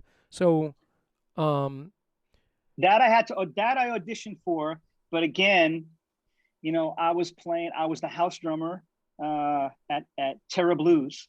oh, okay. And Yeah, yeah. it was an open mic on Monday nights with a guy named Bobby Bell, and Kevin Jenkins was the bass player, Right. and Drew Zing was the guitar player. Okay. No, I'm sorry, Drew was not the guitar player. Drew played with Alana. On my Monday night gig, Kevin was the bass player, Okay. and at that point, Kevin was a bass player that was playing with. He played with, when that Maxwell record came out with Ascension on it. Like Yeah. he was touring with Maxwell, and Oh. he was playing. And before that, during Cyndi Lauper's heyday, is all Kevin Jenkins. Ah. So this is a guy that, and he was, and then after Maxwell, he was playing with Enrique Iglesias. Like he was a dude Oh that yeah. was like touring with like big names all the time. And I played every Monday with this guy, Wow. and he loved me. And when he went out to go on the road with Alana Davis, there was an audition, and I knew Kevin from playing with him all the time, and I also played with Drew Zing a few times. I don't know if you know Drew. Drew was the first. Remember when Steely Dan did their first world reunion tour when Yeah. they kind of came back? Dennis, he was the guitar player in the band at that point. Oh, okay. So, and Alana is an amazing musician, amazing singer, and she always had a great band. Like before I joined the band, Gene Lake was the drummer, Wow. and so she had auditions in New York, and I kind of knew Kevin and I knew Drew. I mean, not that they didn't get me the gig, but I wouldn't even had the shot at auditioning had it not been for that. Right. And then here's another. I'll tell you. Keeping it 100% real. Like I don't think that I did a bad job going in there. I think I did well, but I'm also not going to lie. There was something about as soon as I walked through that door, I think Alana liked me. In like as soon as we started playing, there was something there that she dug, Right. and it was like really evident, and it made it easier for me, and it was like it just made sense. And I'm sure there was some great players that were auditioning too. And sometimes, again, the reason I bring it up is it's not always the best guy that gets it or girl. It's sometimes it's the one that makes the connection. Yeah. Maybe she was, she could have been. I could have just had whatever I brought is what she was kind of looking for. Right. So again, I lucked out in that regard. But you still got to be able to play. Of course. You know what I mean? Yeah, yeah. But It's that yeah, comfort thing, especially for singers. They have to feel comfortable, like yeah. putting it in your hands, basically. Yeah, yeah. And I learned a lot on that gig. That was like real touring, like tour bus. That was like the real deal. And I remember I had to leave town. That was like going away for 4 months at a clip, Yeah. like real road dog kind of stuff.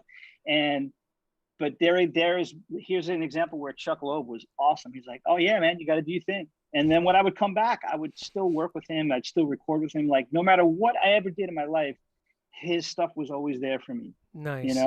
So he was just so amazing in that regard. But yeah, the pop thing started to happen at that point for me, Right. where she was the one that kind of started that whole thing, and I wound up auditioning for. It's like no sooner did I get off the road with her because of one of the other bands that was on the road. I got to audition for Ani DeFranco shortly after, and which I didn't get. I haven't had many auditions in my life, and hers was the best audition I ever had, and I didn't get the gig. Was that word of mouth, like somebody said, "Hey man, you'd be good for this. Go audition for this," and they told you where it was? Or how do you find out about the audition to begin with? Somebody, one of the guys that was playing with this band called Bare Naked Ladies, Yeah. who we were on the road with, somehow he was affiliated with Ani, and Okay. he knew Ani had auditions, and he threw my name in the hat for me. Got it. And they reached out to me and said, Ani's doing auditions. Are you interested? And it's like always yes, no matter what. Right. And Yeah. and that was it. And I went down there and I played. I was like the last guy. They had auditioned for like 8 hours. And I remember going down to Euphoria, and we played for like an hour and a half. Wow. Yeah. And I'm saying to myself, oh my God, I think I got this gig. Yeah. Right. And I remember I bought a djembe because I was told Ani likes drummers that can play some hand drums as well as, and which I don't play hand drums at all. But I'm like, screw it. I'm just gonna bring a djembe. So, yeah. And I remember there was she had a song called 32 Flavors, which was she had a hit with. And ironically, the girl I was playing with prior to Ani, Alana Davis, her I think biggest hit was 32 Flavors. She rewrote the Ani's version of the tune was just a bunch of verses that kept repeating. Alana took the tune and added a hook, added a chorus to it, and she got a hit out of it. And I remember like an hour into my audition, Ani says, "Let's do 32 Flavors.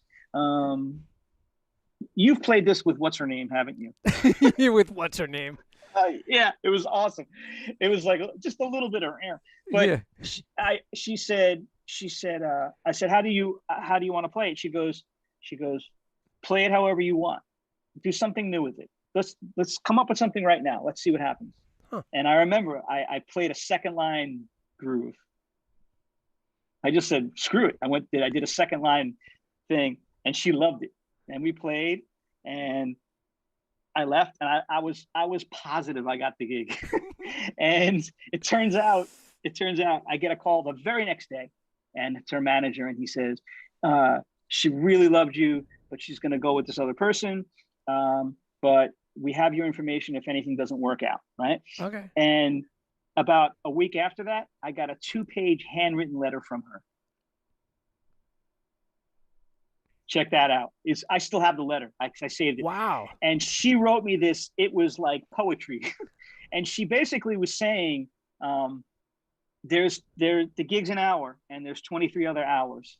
And I didn't fit in with them socially. Right, I could feel it. Like they were very, she's very eclectic, very free. And it's the guys in the band were very East Village-y looking. Yeah. Like, and I walk in there, I'm wearing an Atlanta Falcons Deion Sanders football jersey with a baseball cap turned backwards. Yep. I'm, it's not, I'm just going to be who I'm going to be. But it's like the music always rises above that. Right. But it's true that you have to, there's got to be some of this socially with people. Yeah. And she basically just said she loved it, but she just thought in her gut it was a better decision to go, and not to mention the guy that got the gig was great. Right. So it was just her way of kind of telling me, please don't think that we don't like you. We think you're a great player, but there's more to it than just, there's. I was probably also, again, when I meet people for the first time, I'm very introverted. And I was still young, Yeah. I was too green. Yeah. I wasn't. I guess in a weird way, I probably wasn't ready anyway. But yeah. So I mean, but it's still to me the best audition I ever had, and I didn't get the gig. Well, I mean, like you said, it's that personality thing.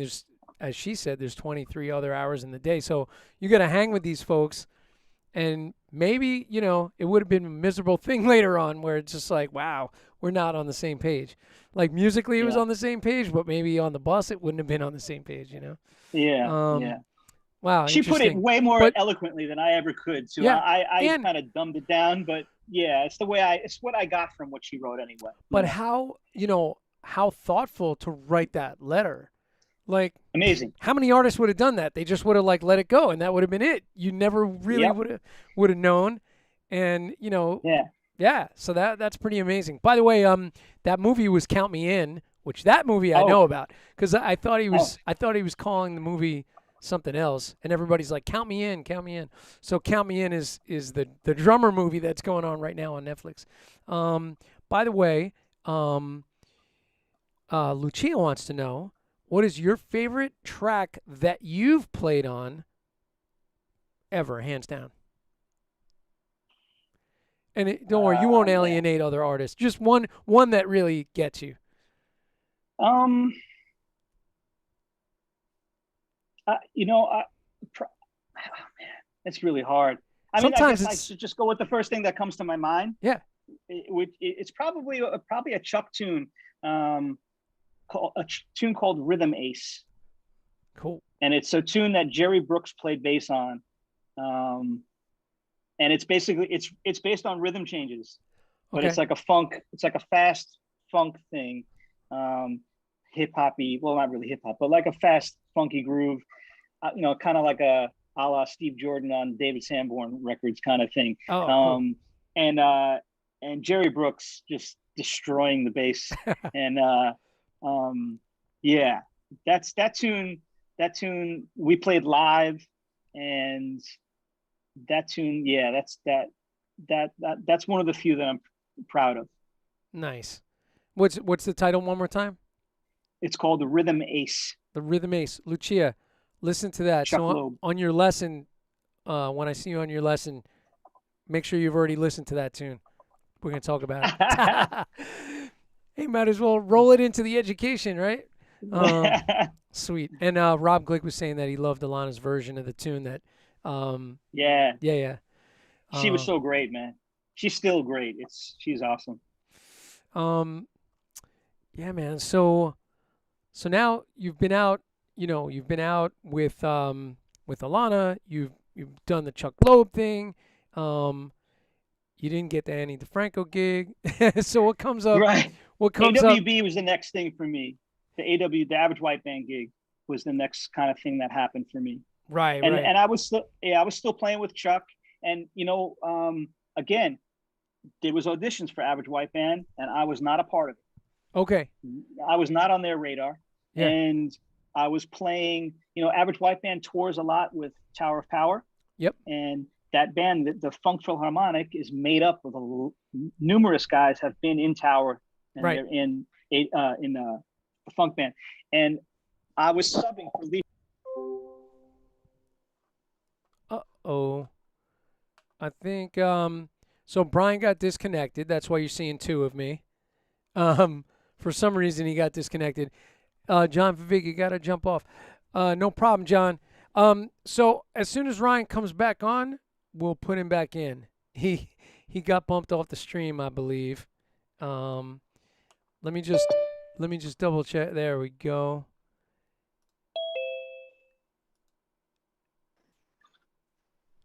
We got cut off. And he's back. I don't know what happened. The screen just went blank. Oh, okay. Is your camera coming back? I don't see myself yet, but I see you. Yeah. All right. Your name is back up here. I was like, oh man. I go, he's gone. And what's so funny is, there you go. There we go. Rob goes, sorry about that. Rob goes, you started talking to yourself. That's because when your picture disappeared, there were two of me. So yeah, I was subbing for Lee Finkelstein at a club called Le Barbat in Manhattan. Oh yeah. And Brent Carter, who was the lead singer, who was with Tower prior to that, he invited the Average White Band guys to come down, and he knew they were looking for a drummer, and I was subbing, and he never even told me that they were coming. Oh wow. Yeah. So here's another example. You do not know who's watching you. So I'm subbing on a Funk Philharmonic gig, which I did usually once or twice a year. And thank God I do my homework.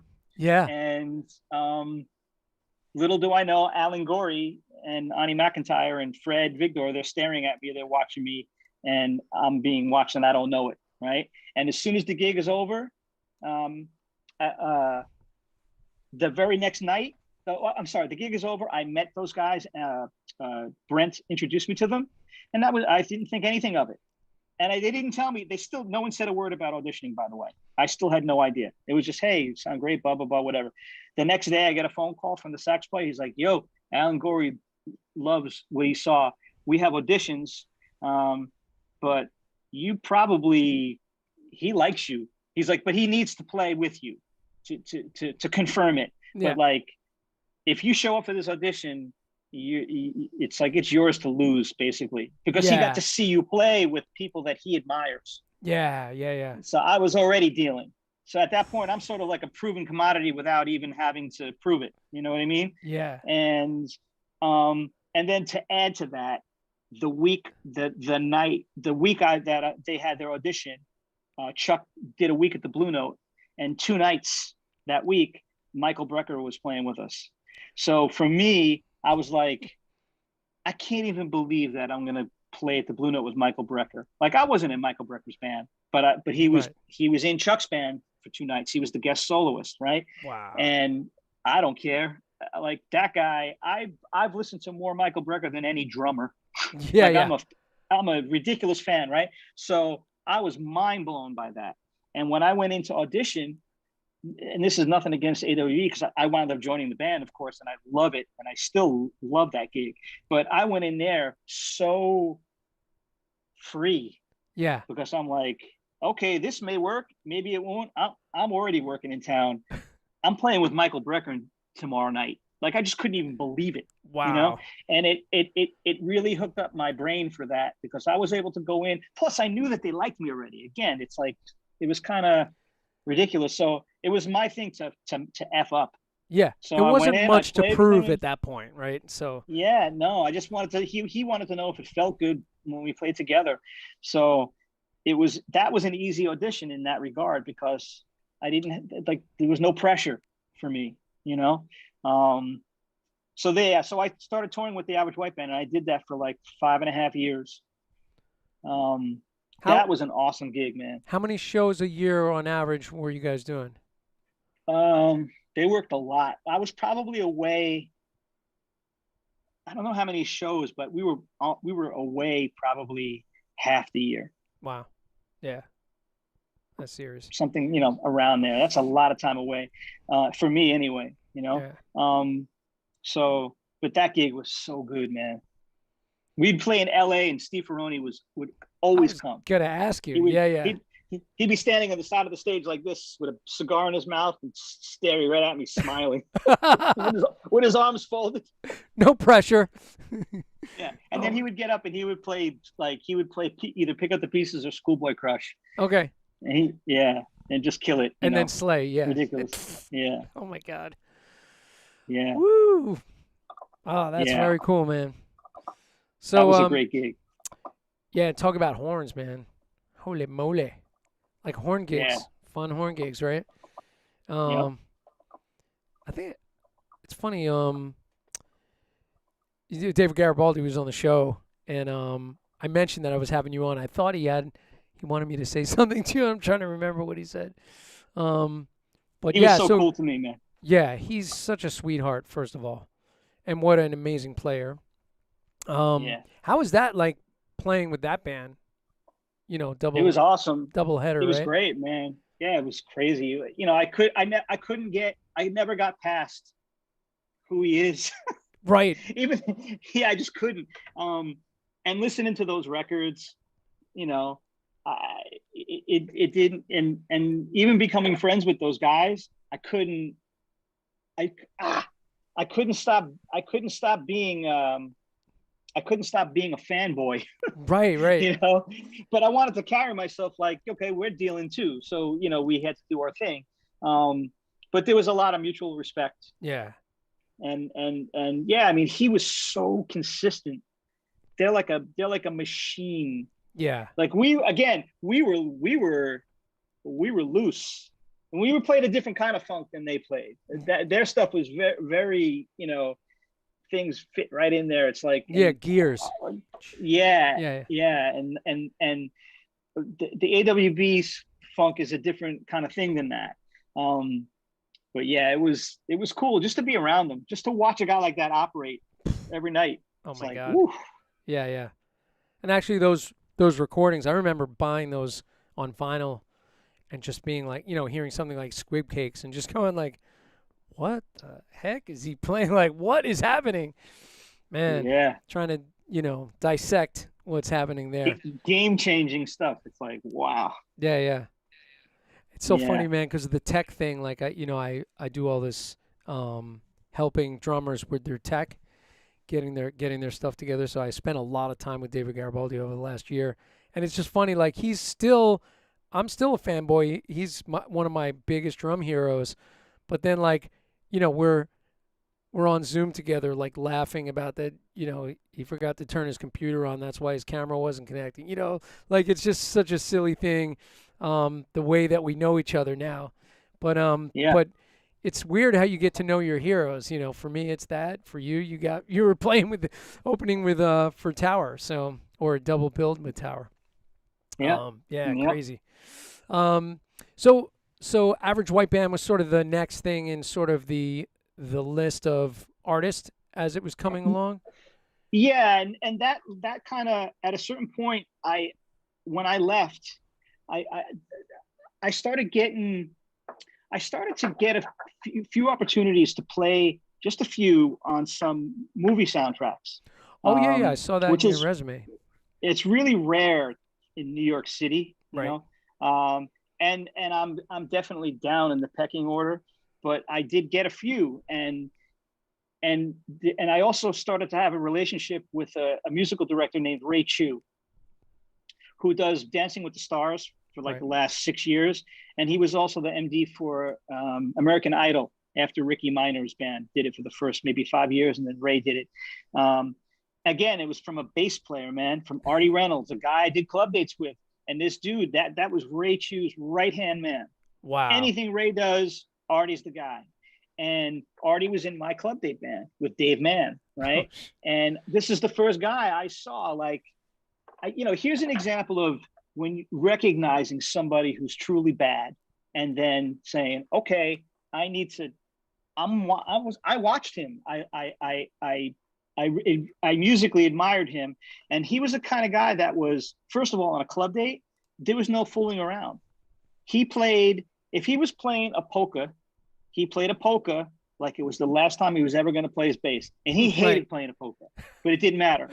Right. And he wanted, and if at any point, if he ever turned around and if you were goofing off, there would be daggers coming out of his eyes, right?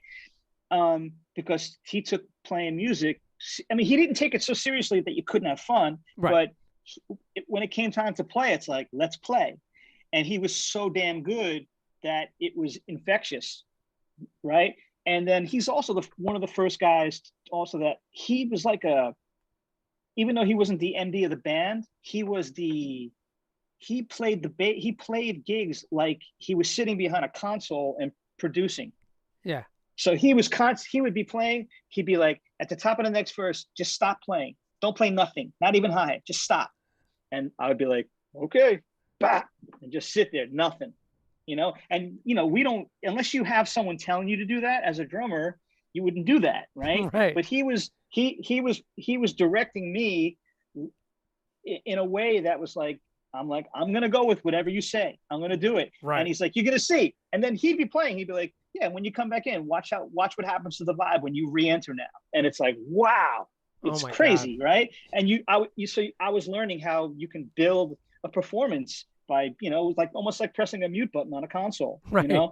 And so, and he's also a guy that, like, I can remember him saying, I was playing like a groove, and my hi-hat, I was playing like eighth notes, but I was playing that real sort of like that like 80s, 90s gaddish, like really accenting the downbeats and playing the notes in between, like and it was really smooth, right? And that's awesome, but not for everything, you Right. know? And he's like, we're playing like a hip hop tune, and the hi-hat part was like, ka, ka, ka, ka, ka, ka.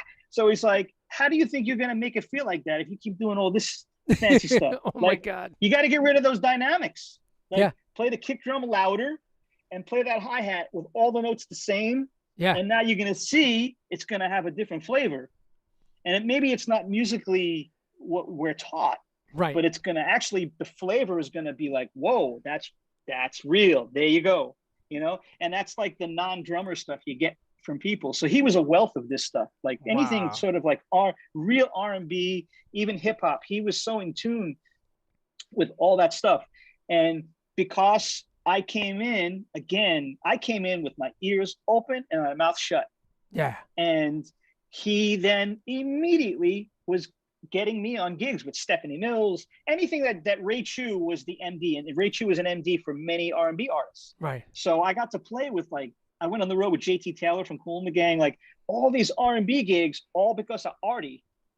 Like I was like basically, do you know Ralph Roll, the drummer Ralph Roll? Yeah, I'm trying to get him on the show, Right? man. Oh, get him on. He's bad. And he's playing with Chic now, right? Yeah. But prior to Chic, Artie and Ralph, those were Ray's guys. So I entered that world as like anything that Ralph couldn't do, then I was like down in that pecking order there. And I started doing like private gigs that Ray couldn't be there for. And then slowly but surely, it started to turn into, I started doing better gigs that Ray was involved with, until it got to the point where I wound up doing a few years ago, we did a whole season of Showtime at the Apollo with Steve Harvey. It was like 13 episodes, like live TV, killing, you know? And Ray's got me on so many things. The Macy's Thanksgiving Day Parade, the music for that, for like 5 consecutive years, I've done that. Like Ray has his hands in so many things. Oh my and God. and I'm like in that. I started getting into that world at that point. So I was like, I bailed. I didn't bail. I left Average White Band at that point. I figured it was time to start staying home now. And I saw if I kept doing the right thing, I saw a future with Ray. And then I wound up getting a gig with Patty Austin. Nice. And then that became my primary gig for the next 5 years. Wow. Was Patty Austin's gig. Who was playing bass? And that was Tim Lefevre. Oh yeah. And it actually, ironically, it was playing straight ahead. Wow. It was a trio. She did the Great American Songbook. It was all Ella Fitzgerald stuff. And it was Tim Lefevre on acoustic bass, Mike Raschuti on piano, and myself.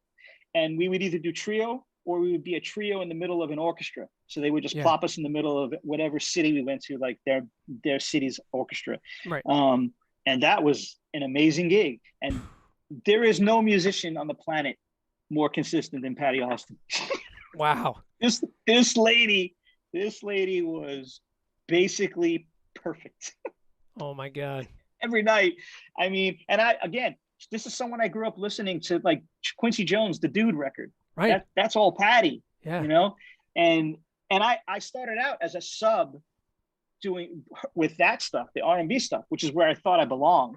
Right. And then I wound up doing a jazz gig with her, and I became the guy that did the straight ahead gig with her for 5 years. How was your brushwork? It was good enough. You know what? Yeah. Here's the thing. Chuck is the reason he kept, like, I would always shy away from it because I'm like, I don't sound like Bill Stewart, so see ya. Right. And yeah. Chuck Loeb would be like, no, you got to feel that. Just keep doing it. Don't ever stop. And there was always a moment in Chuck's gig that he would like, I remember one day he said, just grab your snare drum, come to the front of the stage. And I'm like, really? He goes, yeah, get a pair of brushes. Someone's trying to call me. Get a pair of brushes and bring the snare drum to the front. We're going to play standard, me and you. Like, really? Wow. So that became a thing. I would play a standard with him, just guitar and snare drum, you know? Sweet. And he kept me kind of on my toes with it. And then playing with Patty, same thing. Like, I didn't fancy myself a straight ahead player, right? But I felt like my ride cymbal was good enough. And again, like, it was my navigating skills. I think I try to be sensitive to what a singer wants. Right.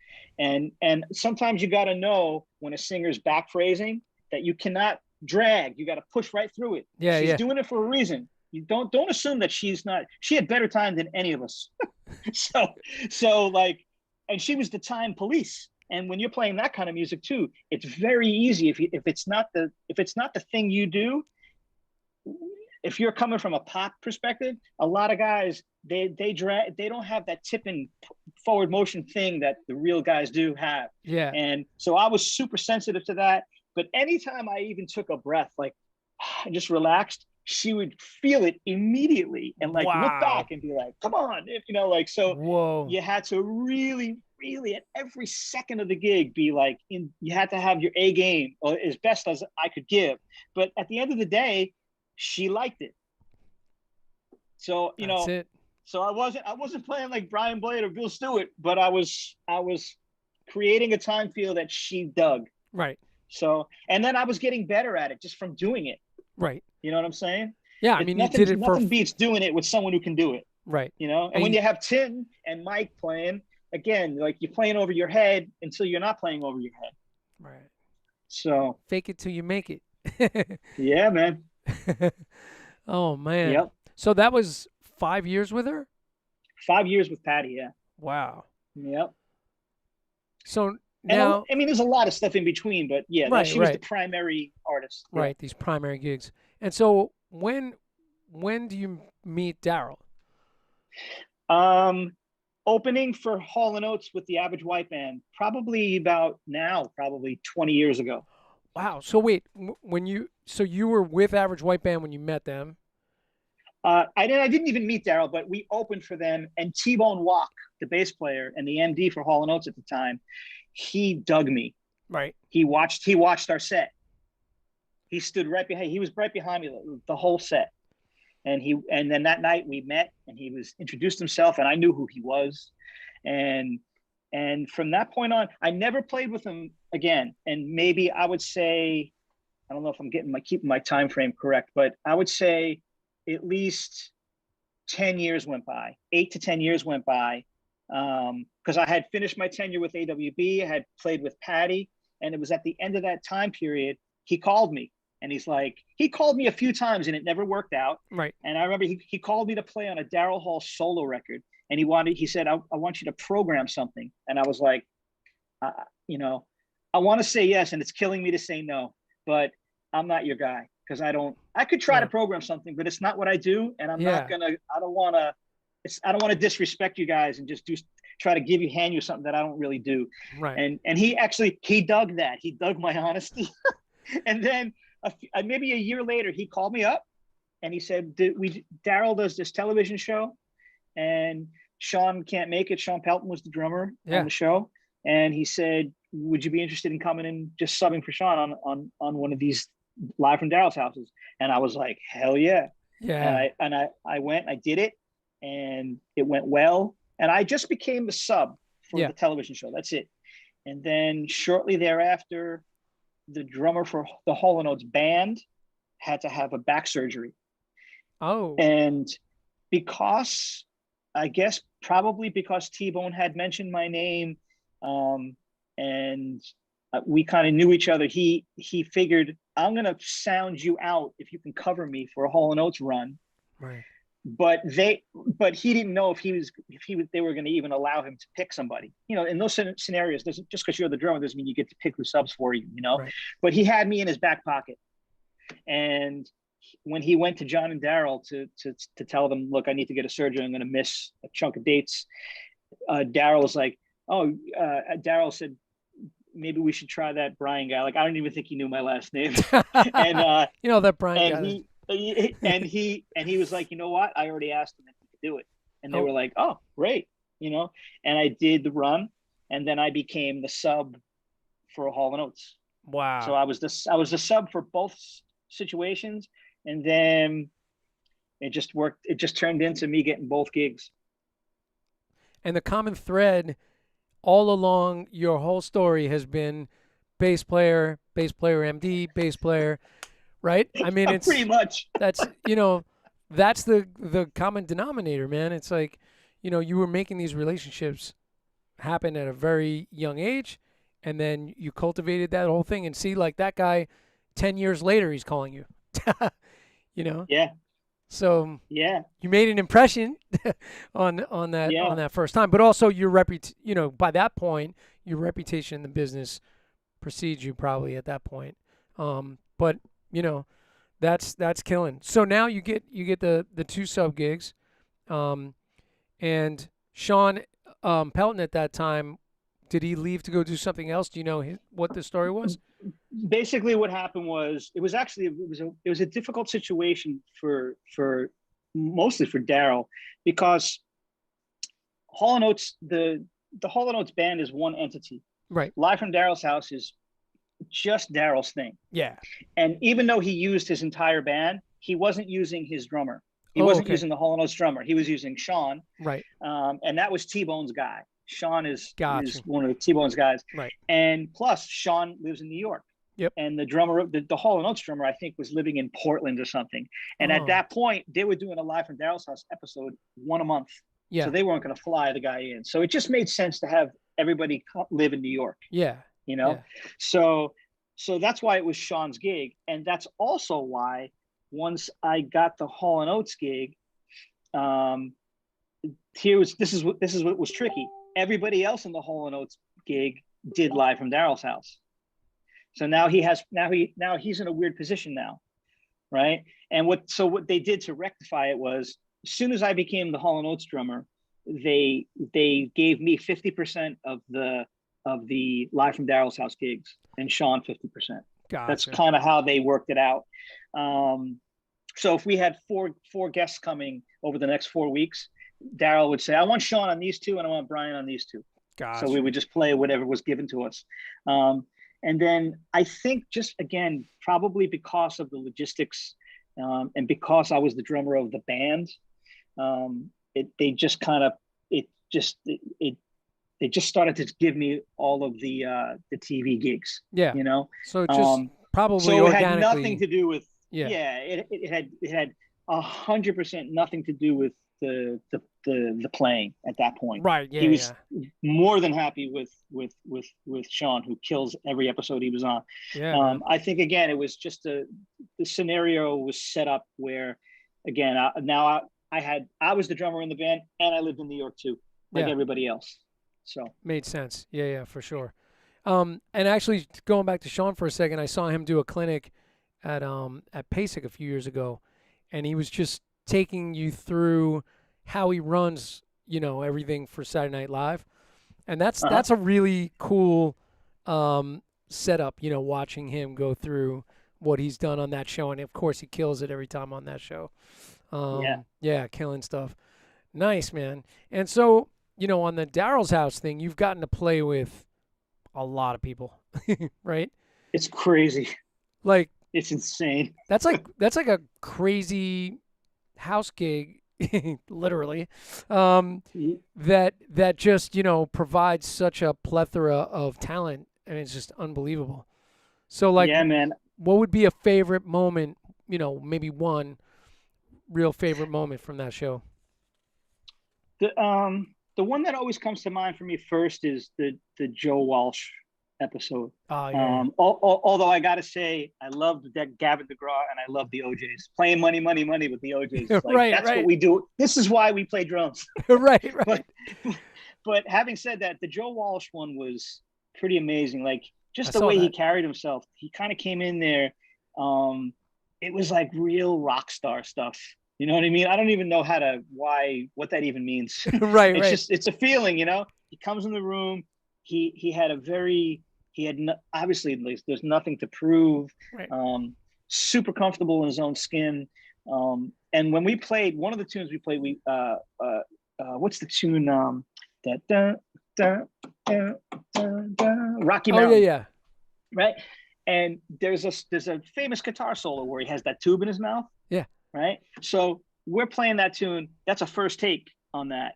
Right. And when we're playing that tune, his tech comes walking in the room with the other guitar, because he he plays the way he does it is every guitar he plays on the record is to this day is the guitar he uses. So if he played the body of the tune on one guitar and he soloed on another, that other guitar is brought out, and that's the axe he solos on.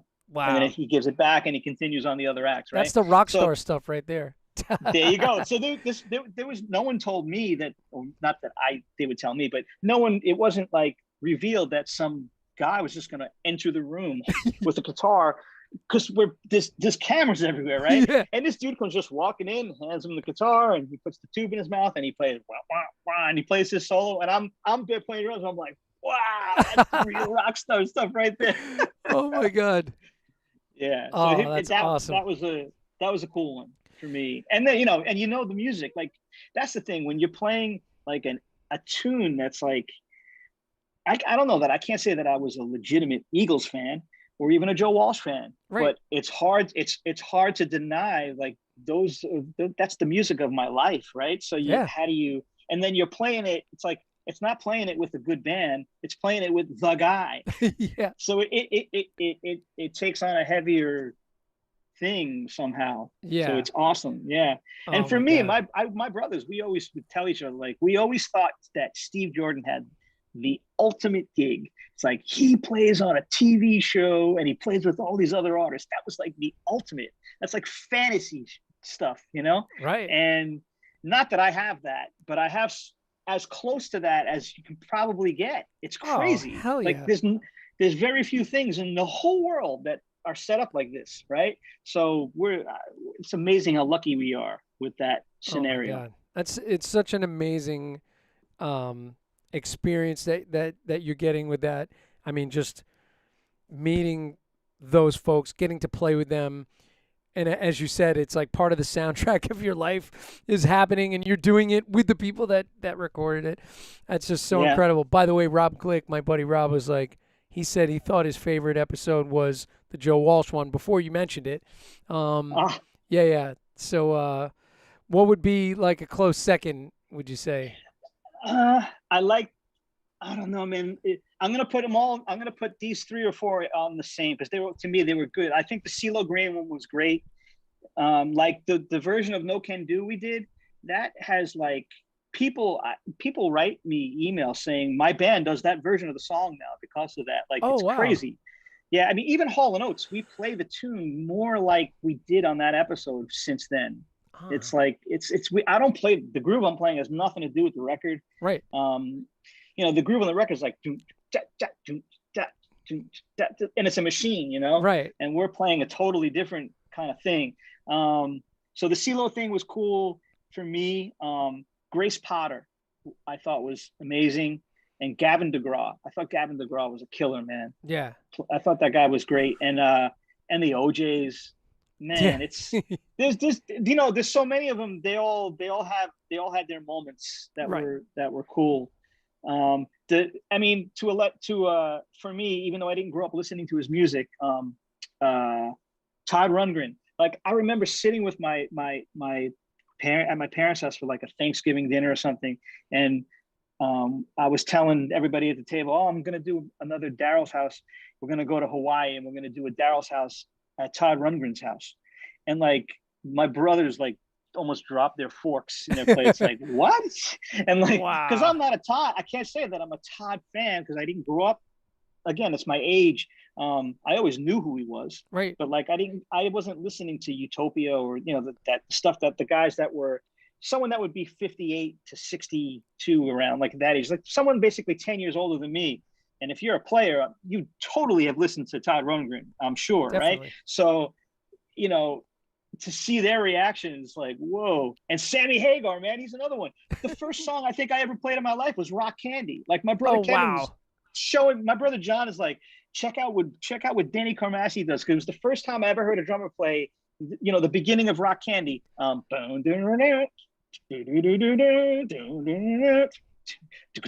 he does that he does the little double bass into the snare drum. It's the first time I ever heard that. I heard him do that before I heard Bonham do it, right? Because that Ronnie Montrose record with Sammy, that's like some of the first rock and roll I ever heard in my life. Wow. And now I'm playing Rock Candy with Sammy Hagar. Like, what? Pinch. Yeah, it's insane. Oh It's my God. insane, man. That's amazing.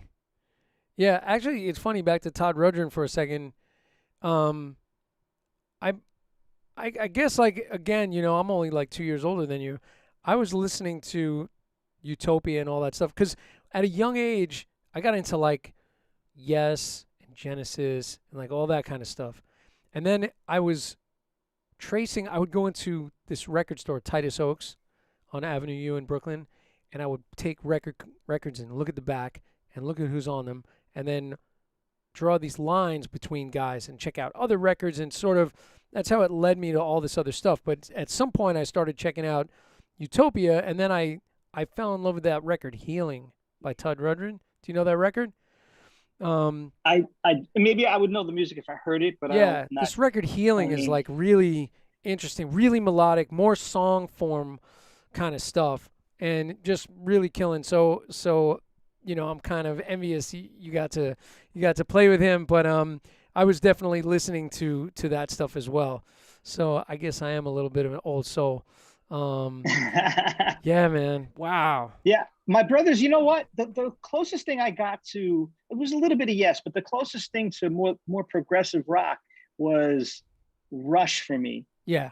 And it was a very brief moment for me. So it was like rock and roll and R&B, and then Rush, and then back into R&B and jazz. Like Yeah, yeah. I that was about the only hang on, the only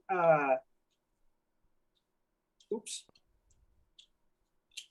can you hear me? Yeah, yeah. All good. Okay, that was about the only real progressive rock that I was doing. Right. So it yeah. So like, I mean, I was aware of Genesis, and of course I was aware of Yes, but like, I don't know. Again, I was young, so I just went where my brothers went. Yeah. And You know, that's probably a good thing, because you could have went down a rabbit hole. Like I went down a progressive rock sort of rabbit hole, really listening to all this really out stuff and got really enamored with Bill Bruford and I found, Mahavishnu and went down that whole path. I'm gonna have Billy on next week, Billy Cobham, and it's like I got totally into listening to all that stuff. Although I will say, for Rush, Moving Pictures, there's a lot of groove happening on that record on Moving Pictures. Do you know those guys? They do first impression videos on YouTube. Lost in Vegas. I haven't. They did a thing where they're listening to YYZ, and they're both hip hop guys. They're into hip hop and rap and stuff, and they're like high fiving each other and listening to this thing for the first time. And they were like, it's got like a Michael Jackson thing. They were saying like I heard it with new ears, Yeah. like when it kicked into sort of the after all the stuff when it kicks into the riff. They were just like, man, this groove is nasty. So it's kind of funny, like that album kind of had sort of the groove perspective to it, more so than the Trees, let's say, right? Because you were listening to that before that. Yeah, I was listening to the Trees, man. Oh man, it's crazy. I love that Hemispheres record. yeah, Hemispheres. Oh man, for sure. The one thing I never lost, though, for me, it had such an impact on me, was that New York City kind of instrumental stuff that was happening in the 80s and 90s, like Wayne Krantz. Yeah. Oh my God. That's like that even if I haven't listened to that stuff, years can go by. I still, that stuff creeps into my vocabulary. It's because it's there. It's in there, because I spent so much time listening to it and trying to play it. So even though I've gotten way more into more groove stuff. Right. I mean, everything should groove. I'm using the wrong term, but the stuff that's less conversational, I'll say, that repertoire for me and that way of playing is always been sort of a go-to for me. Yeah. To hear the way those guys play, again, like Zach and Cliff Almond too, they have this thing where it's like when they play, when they're improvising, maybe they have me snowed, but I don't think so. And Vinny to this as well has this for me. They have this. Nothing sounds like it was worked on, right? Right. And it's more like they have the guts to, while they're playing, a phrase starts happening, just a little piece of a rhythm, and if it's something that if you do twice in a row, it winds up falling over the bar line. Well, so what? I'll keep doing it. Right. And then to be able to have the control over hearing where the center of the phrase is, and no matter how far away from it you get, you're going to wind up back there again, and how you get back there, or where you start to play a fill, like it's all these things, but it never sounds like it was any kind of a pattern or anything that they worked on somehow. Yeah. Because it comes out in the moment. But you got to be brave to do that. You got to be brave, and you got to have listen, and you got to do it a lot. Yeah. So and you got to be playing music that allows it, where it actually belongs. Right. I mean, how many band leaders have probably hate the hearing the word Dave Weckl or Vinnie Colaiuta or Dennis Chambers uttered, because of all the guys that were trying to do that stuff while they're playing boogie oogie. Yeah, exactly. Remember when you learned how to displace by a 16th note? Right. That's no fun for anybody. Ever. No. On a club date. Yeah. There's a really great thing on one of Benny Greb's DVDs. Benny Greb does this thing where he's doing metric modulation while everybody's just playing like a pop funk tune thing, and they're all getting lost, and he's acting like he's totally digging it, and you're like, exactly, not in my band, right? Is what they would be saying. Yeah. It's just so funny, man. God. It's like there's very few times and places for that. So don't go wedging it into every little space. Yeah. It's funny, I do this hand technique workshop thing. We do a lot of little playing around with the time, and I'm always going, don't ever play this stuff in any songs ever. Just, it's fun to do to develop your sense of time and your awareness, but this is not for the bandstand.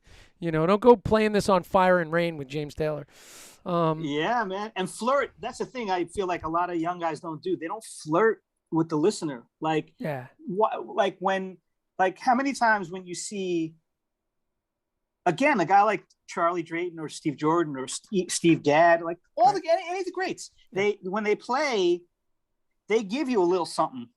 They'll play a long time, and then a moment will happen, and they give you a little something, and you're like, whoa, yeah, right. And then you may have to wait a long time before you get something again, right? And then when anything happens at that point, you're just so relieved and happy to hear it that it's like. But I mean, that's to me, that's flirting with the listener. It's like you give it all too much too quick. It's like right. You can't. There's no arc to it. And even if you're a guy like Vinny, it's like it's still not going to be. It can't just keep doing this. Yeah, it has to. There's got to be something. Yeah. I mean, maybe if you're him, you can do it, but maybe no one else. I mean, think about Chucky's in Love. That's pretty straightforward, simple groove playing the whole time, and then you have that one moment, that one fill with the inverted 16th notes. Yeah, 16th. Inverted paradiddles. Yeah. And it's like he just gives you that one little thing, and everybody just falls on the floor, and you're like, whoa. So that's that flirting right there, right in the middle of that tune, and then it never happens again, right? It's gone. Yeah, because then you want it. You want to hear it again, and if you don't, you're left wanting more. It's like simple stuff with an audience with a band, Yeah. Or keyboard players that have the ability to reharm. Yeah. Well, when you start reharming too much, it's like, yeah. I don't care how good you are. Right. How about play the song and just that one moment, play a slick little chord, and it's going to make the people that are really listening are going to go, whoa. Yeah, and that's it. You just won. You win right there. Like, wow. Oh my God. It's funny what you were saying about Vinny before, because I feel like sometimes he'll do something and he looks like he surprised himself. You know what I mean? Like he comes out Yeah. of something and he's just like, I'm back. And you're like, oh my God. Like, you know Tal Wilkenfeld, the bass player? Yeah. You ever see that Ronnie Scott's thing? Like it was Yep. one of her first big, moments that was seen. And she does that solo in Because we've ended as lovers. Because We've Ended as Lovers. And she looked like she just came out of a trance at the end of the solo. And Beck is just like bowing to her. And she finishes the solo and she kind of looked up like, oh, whoa, where am I? And it was like such a brilliant moment, I felt, like the Yeah. solo was dripping with feel. It was really just beautifully played. And she just came out. She looked surprised, at where it went, Yeah. Yeah. Those moments are just so like special, man. When you I don't know what's the word, submit to the music, when you give in all the way, Right. I don't know if this has ever happened to you. It has happened to me. I mean, you ever look at yourself, like footage of you playing, and you sometimes, this is when in my earlier days, because I was worried about playing correctly, I guess, you can be in a trance, but it's this kind of trance. Yeah. Where you're playing, you're just staring into space. Yeah. And for someone to watch that, if you're a musician standing next to that guy, it's like, come on, man, get in, come into this thing. We're playing music right now. Where's your joy? Like, where's your angst? Just something, right? And that's part of believing what you do. Now, some people are blessed with confidence. They just have this self-confidence. Even sometimes they shouldn't even be as confident as they are, but at least they have it, right? Right. For me, I mean, I have way more now, but when I was young, even though I could play certain things probably as good as a lot of young guys at the time, I still didn't believe it. Right. You know what I'm saying? And so then I'd have this weird, awkward, like I'm playing correctly kind of vibes. Like, man, that's not enough. Like it's not enough. You got to believe it. Yeah, you got to be in the moment. Yeah. So it's like if you're thinking, is this correct? Am I doing this correctly? Is this right? You're not in the moment. You're thinking past, future, whatever you're thinking is not happening now. Nope.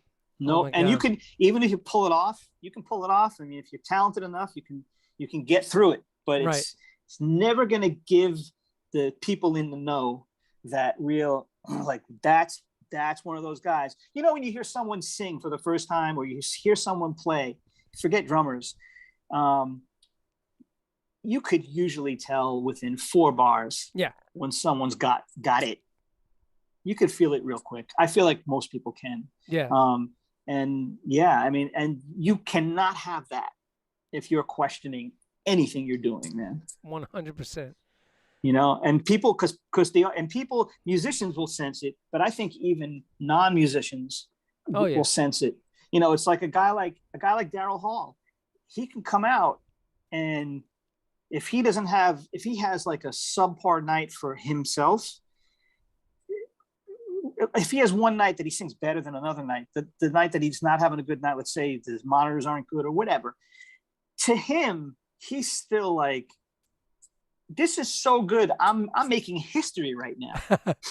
That's how confident he is. Right. And people it's hard not to buy. Right. Because it almost doesn't matter if he's on his A game, because in terms of his attitude, it's 100% his A game. Yeah. So, that's a huge thing to me, man. We get in our own way because of this. I think, too often. Totally. I mean, that's probably part of the gift, is being able to get out of your head, because there's a lot of players that can play and have all this technique, but they're just stuck in their heads, and that's why they can never break that threshold and get through to that level of playing. Yeah. It's being in the moment, being in the now. 100%. Yeah. That's why my brother told me, like I told you, have a kid. Yeah, that'll set you straight. That puts everything in perspective. I forget who said it, but somebody was like, "Yeah, too much damn perspective." Yeah. So your son's playing drums now, which is awesome. So now you're kind of, cultivating that the way your brother kind of did for you, man. It's like you can cultivate that for your son when he's ready, because I'm sure he'll. You said he's playing and stuff, but it's like he'll gravitate towards it if he does, when the time is right for him. Yeah. You know, but he's got all the opportunity in the world, you know, which is a good thing, and the influence, Yeah. you know. Yeah. It's tough, I think, when your dad, when your dad is, it's like, no matter what, I'm still dad, That's so it's right. hard. It's Yeah, yeah, hard, yeah, but yeah, I mean, the thing is, the most important thing with what we do is you better love it. Like, yeah, you have to really, really love it, because the reality is most people aren't lucky enough to really make a good living from it. So you have, so at least if you love it, you're doing it for the right reason, and that's great. yeah. And who cares if you're going to make a lot of money? If you love it, you do it. Right, If right. it's something you need to do, then that's what you should do. Yeah, But do not do this to me. I would never push someone to do this, because you're kind of good at it, but you don't love it. Like, yeah, wow, this is the wrong thing to do. yeah. You're never gonna be happy. You know, it's just not gonna happen. Um, I'm gonna ask you, like, these are some, I always do like speed round questions, like some quickie, like quick answer kind of things. Doesn't have Okay. to be quick answers, but you know, sometimes they are. But I'm also gonna mention drummers. One thing I also want to mention, um, is, so we didn't talk about Steely Dan really at all, or at least not that deeply. But like, were you, you know, really influenced by, sort of like, for me, the Asia record was like, oh my God, like every tune on that record was amazing. All the drumming's amazing on that record. And again, like you were saying before, like, you know, you listen to something like Black Cow or Peg, or, you know, there's like mostly groove the whole time. I mean, Yeah. amazing grooves. And that little flirtation once in a while, you know, of like something where you go like, whoa, your ears perk up. Yeah. But was that record like a really influential early on, or? Yeah, that was one of them. And the excuse me, the Donald Fagen, the Nightfly. Yeah, yeah. I played a lot to that when I was a kid. I played to IGY 100,000 times. Man, I have to say, like, I did a James Gadsden, like, you know, it was just my own live stream thing where I was talking about his grooves and playing drums, and I love his shuffle on IGY. It's such a great, and you know, when I was younger, I didn't know that was James Gadsden. I didn't pay attention to that really, but I did love that record. But I just love his approach on that.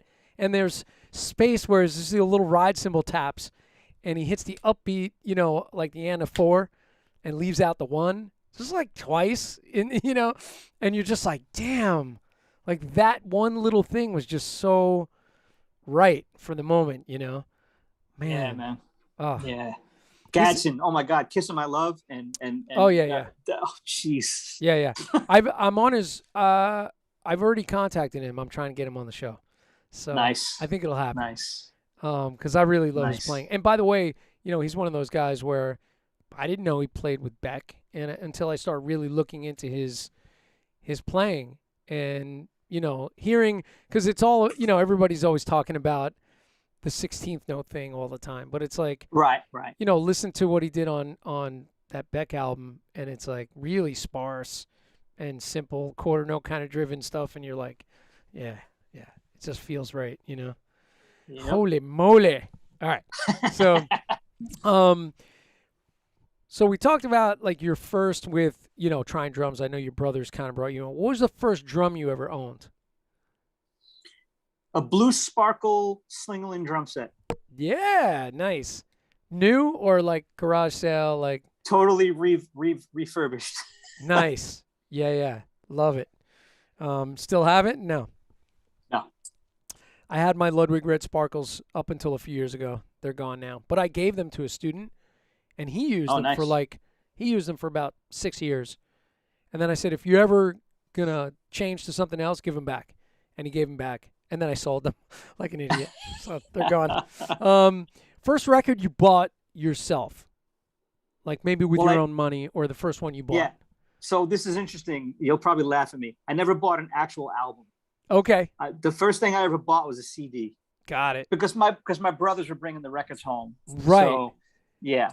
And the first CD I ever bought was a Chicory Electric Band. Really? Like the first one? The first record? No, it was the second one. the Oh, black okay. covered one. Yeah, yeah, I yeah. forget the name of it. Um, what was the second one?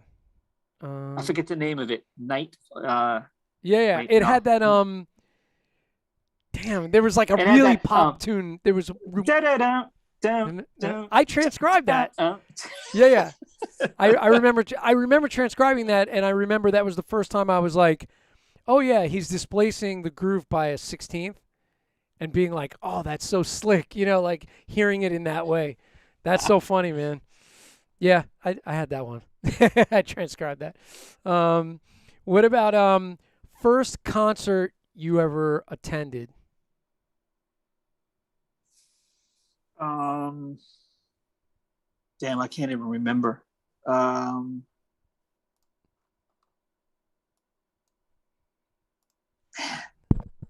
I think it could have been Shaka Khan at the Pier What? That's a in great Manhattan. first.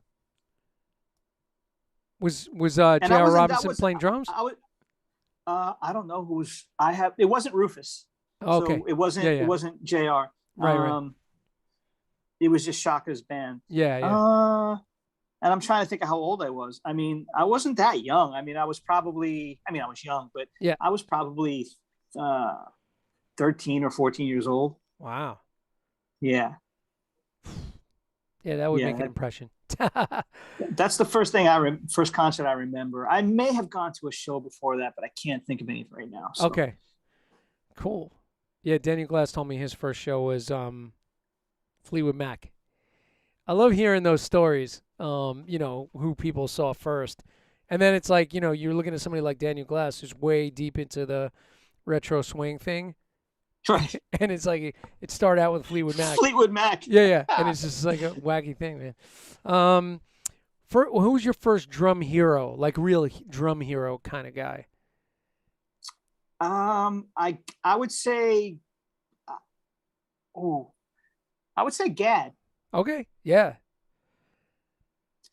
and then it's Nice. shortly thereafter it became Vinny and Dave though. Yeah, yeah, yeah. That whole GRP thing really like put those guys sort of on everybody's radar too because they were playing on all those records. Yeah. And Yep. then there was Yep. sort of the less Vinny but more Weckl but then there was the big Buddy Rich memorial things where they played and traded solos. And there's I was at the one in Westbury Music Fair. wait, no, really? I was there. Oh my God.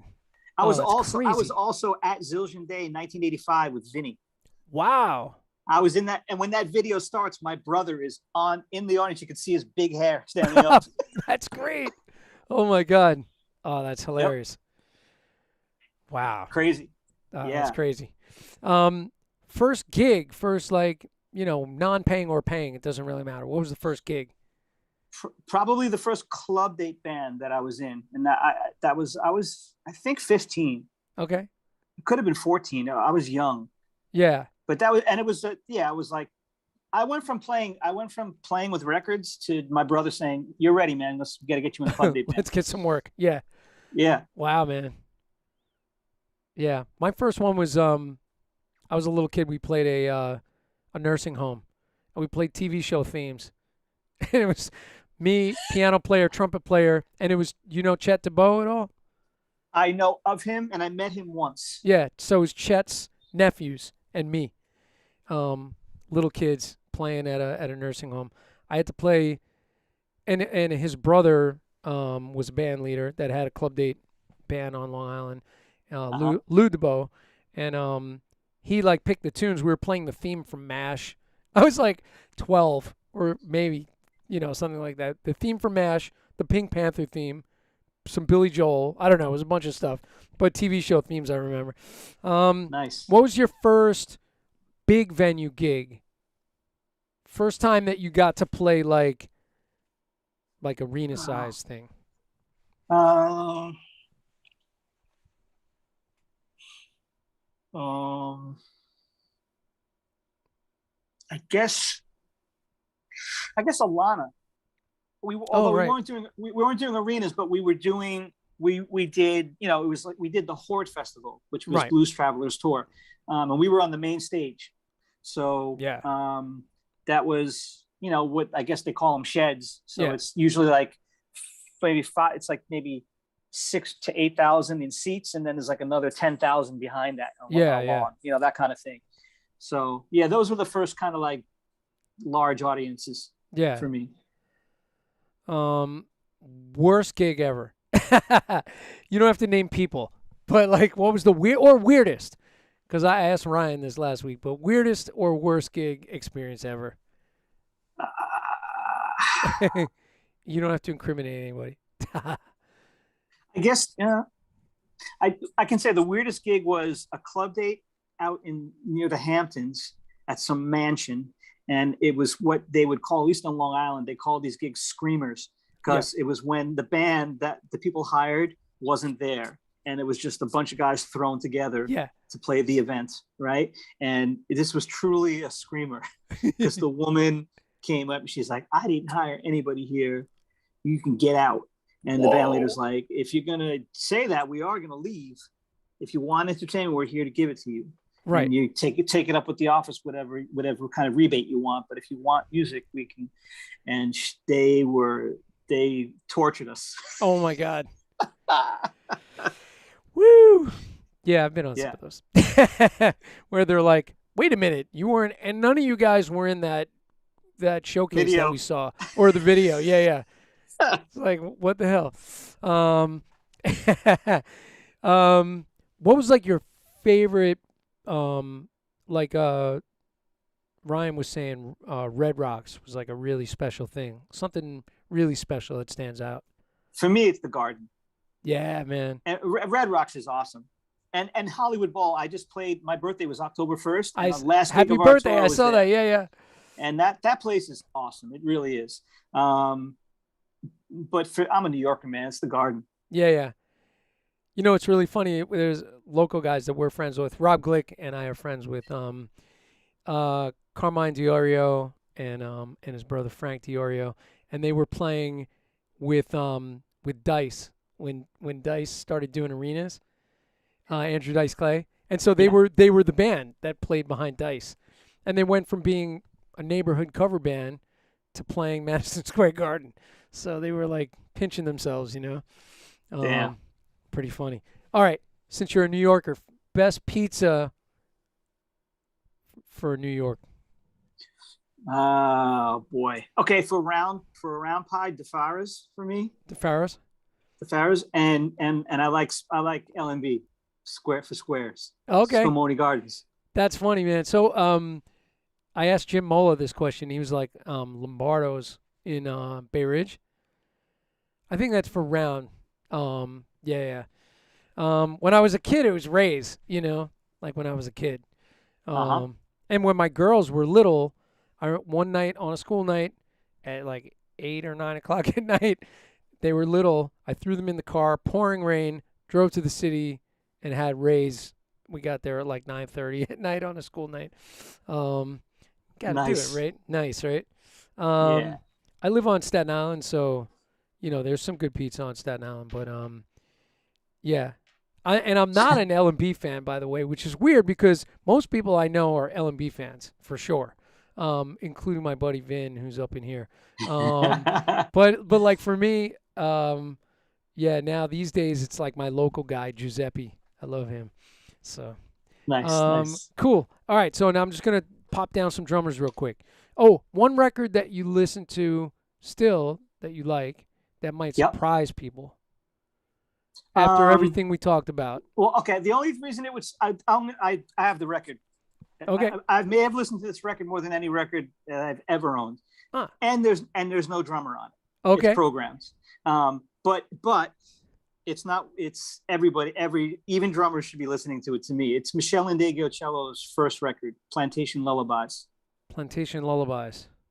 Yeah, I mean, every record from that point on, most of them Gene's playing drums, but on that first record, it's all David Gamson programming. Really? And there's one tune that has a real drummer playing like a snare drum march and interludes, but other than that, it's all programmed. But Michelle, oh my God.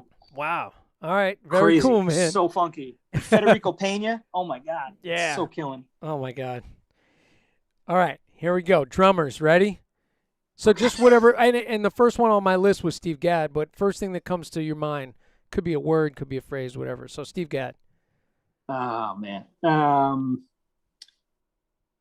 Game changer. Yeah. Yeah. Steve Ferrone. Pocket king. Yeah. Ash Song. Another pocket king. Yeah, man. I remember, listening to him talk about, drunk beats. He calls them wanky beats. He calls them wanky beats. And he was like trying to wrap his head around it. He just had a funny thing that he was just saying about it, how he just like he didn't understand what was happening at first, Now he's like doing all that stuff. What about Simon Phillips? Anything for you? Yeah. I mean, I'll tell you what. I completely underestimated him. I always knew he was a monster, right? But I never imagined that the Total gig would sound like it did when he did it, right? And that's really, really poor judgment on my part because he killed that gig. He did. I saw them at the Capitol Theater. I guess like early on when he was first in that band. Yeah. And just being blown away. Like going in like kind of like, Yeah. Not Porcaro. Exactly. And then being like, whoa. Yeah. And not only not Porcaro, not a guy that even plays, you wouldn't think plays that way in any way. You know what I'm saying? Like, right. He's from a different world, Yeah. Like I knowing him from like Space Boogie, before that. Yeah. And then hearing him do that gig. Yeah, man. Yeah, cool. He's one of my heroes, so that's why I just want to throw it out there. I got James Gadsden on my list. Oh man, just it's Groove Master. Yeah, for sure. Vinny's on my list. Everybody we talked about. Alien. 100%, right? Oh my God. That's true. And by the way, I'd rather, for my money, I would rather listen to, even though listening to him play all the the stuff with Herbie and everything, it's all awesome. But I still go back to those Gino Vanelli records, right? Like when he's playing or Ten Sumner's Tales, when when the reins are put on him, and he's the perfect example, man. It's like it's not even like the reins are put on him; he just plays the music that's given to him, right? And then he still has a way of identifying himself, right? He does this one little thing here and there that happens where it's just like, yep, it could be nobody else, which is the ultimate.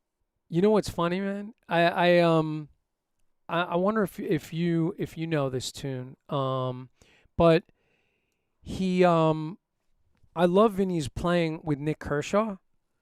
Are you familiar with any of that? Not sure. And what's so funny is I turned Nate Martin onto this. Oh, I heard it. That's the thing. I heard it. Yeah. I heard you guys talk about that fill. Yeah. And so, but just the groove in that tune, it's in 3, and just the fluidity of the groove over that thing. And it's on an album called The Works. So Nate's trying to find the record, and he's like, man, the only place he could find it, it's an import. It was like $60 for the record. He's like, nope. So I sent him an MP3 of the tune, and I was like, here, it's called Cowboys and Indians by Nick Kershaw. And his playing on it is just so killing. That whole record, it's called The Works. But yeah, really, really killing. And that's like one of those Vinny things that a lot of people don't know about. So I try to mention it all the time, because every time I find something where I'm like, oh crap, that's something nobody really knows. You gotta spread the love, right? What about like some classic guys like Ringo? I'll tell you what. I know it's blasphemy, but I didn't grow up a Beatles fan, right? So that's another thing that I had to kind of come back to as I got older. And I mean, those grooves are like, they're masterpieces for those tunes. Yeah. It's would you want to hear anything else? Right. You know what I mean? I'm the is same, killing. man. I didn't appreciate it when I was a kid. I really Yeah. didn't. And then later on, and I in my book I did a tribute page to Ringo, just writing it because I did a fill book which has 700 fills in it, and I did a Ringo page, and there's a couple fills that you're like, damn, that was really cool. But one thing that I love is the Ticket to Ride groove. So I stole the concept of that with and blended it with something else on this. I play with this artist Roger Street Friedman, who's like a country crossover Americana kind of songwriter guy, and Larry Campbell produced this record we did, and I'm playing like sort of a train beat. It's almost like a samba that's not Brazilian. It's like a train beat with the floor tom on the backbeat. But Okay. in the choruses, I play the triplet from Ticket to Ride with that groove, like dunka jacka duka jacka duka jacka dun krakun juka jacka duka jacka jika dunka krakun. So I stole that. Nice. You got to steal, these beautiful things, right? Yeah, man. I'm a thief. Yeah, Big yeah, time. yeah. You got to be a thief, right? By the way, one of the differences between being a thief in our day and now is when I was dropping a needle on a record. So I was Right. listening to something. I listened to the same thing 1,000 times, and then I would wind up oftentimes playing something like it. But many times it wasn't what the dude was doing. And if I could see it, it would make it so obvious.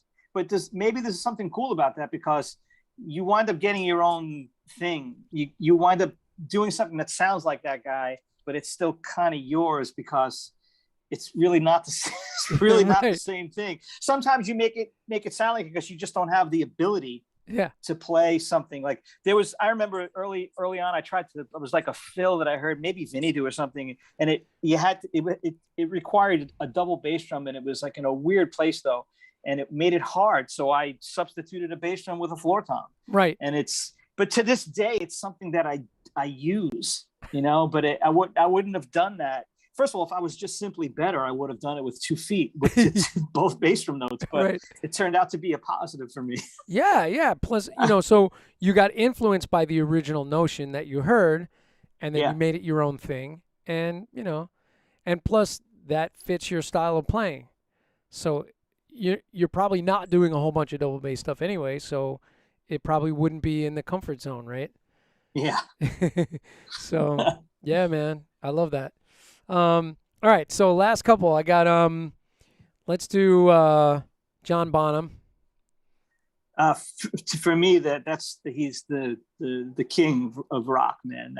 Yeah. You're gonna play rock and roll. That's who I think of if I'm playing any groove that's like that medium tempo rock thing. Right. I'm thinking like I'm trying to think like him. Yeah, yeah. I'm trying not to think at all, but if anybody's gonna come in my mind, it's gonna be him. You ever listen? It's got so much. I don't know.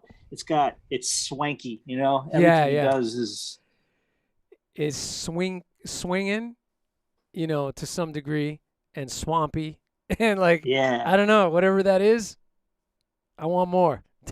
yeah. Yeah, man. And actually, that's another thing where there's really some restraint on certain tunes. Yeah. Where it's just grooving for a really long time, and you're like, man, he's just staying the course. And of course, what's really fun is listen to that the isolated drum track from "Full in the Rain." Yeah. How ridiculous is that isolated track? I just love that, Oh, man.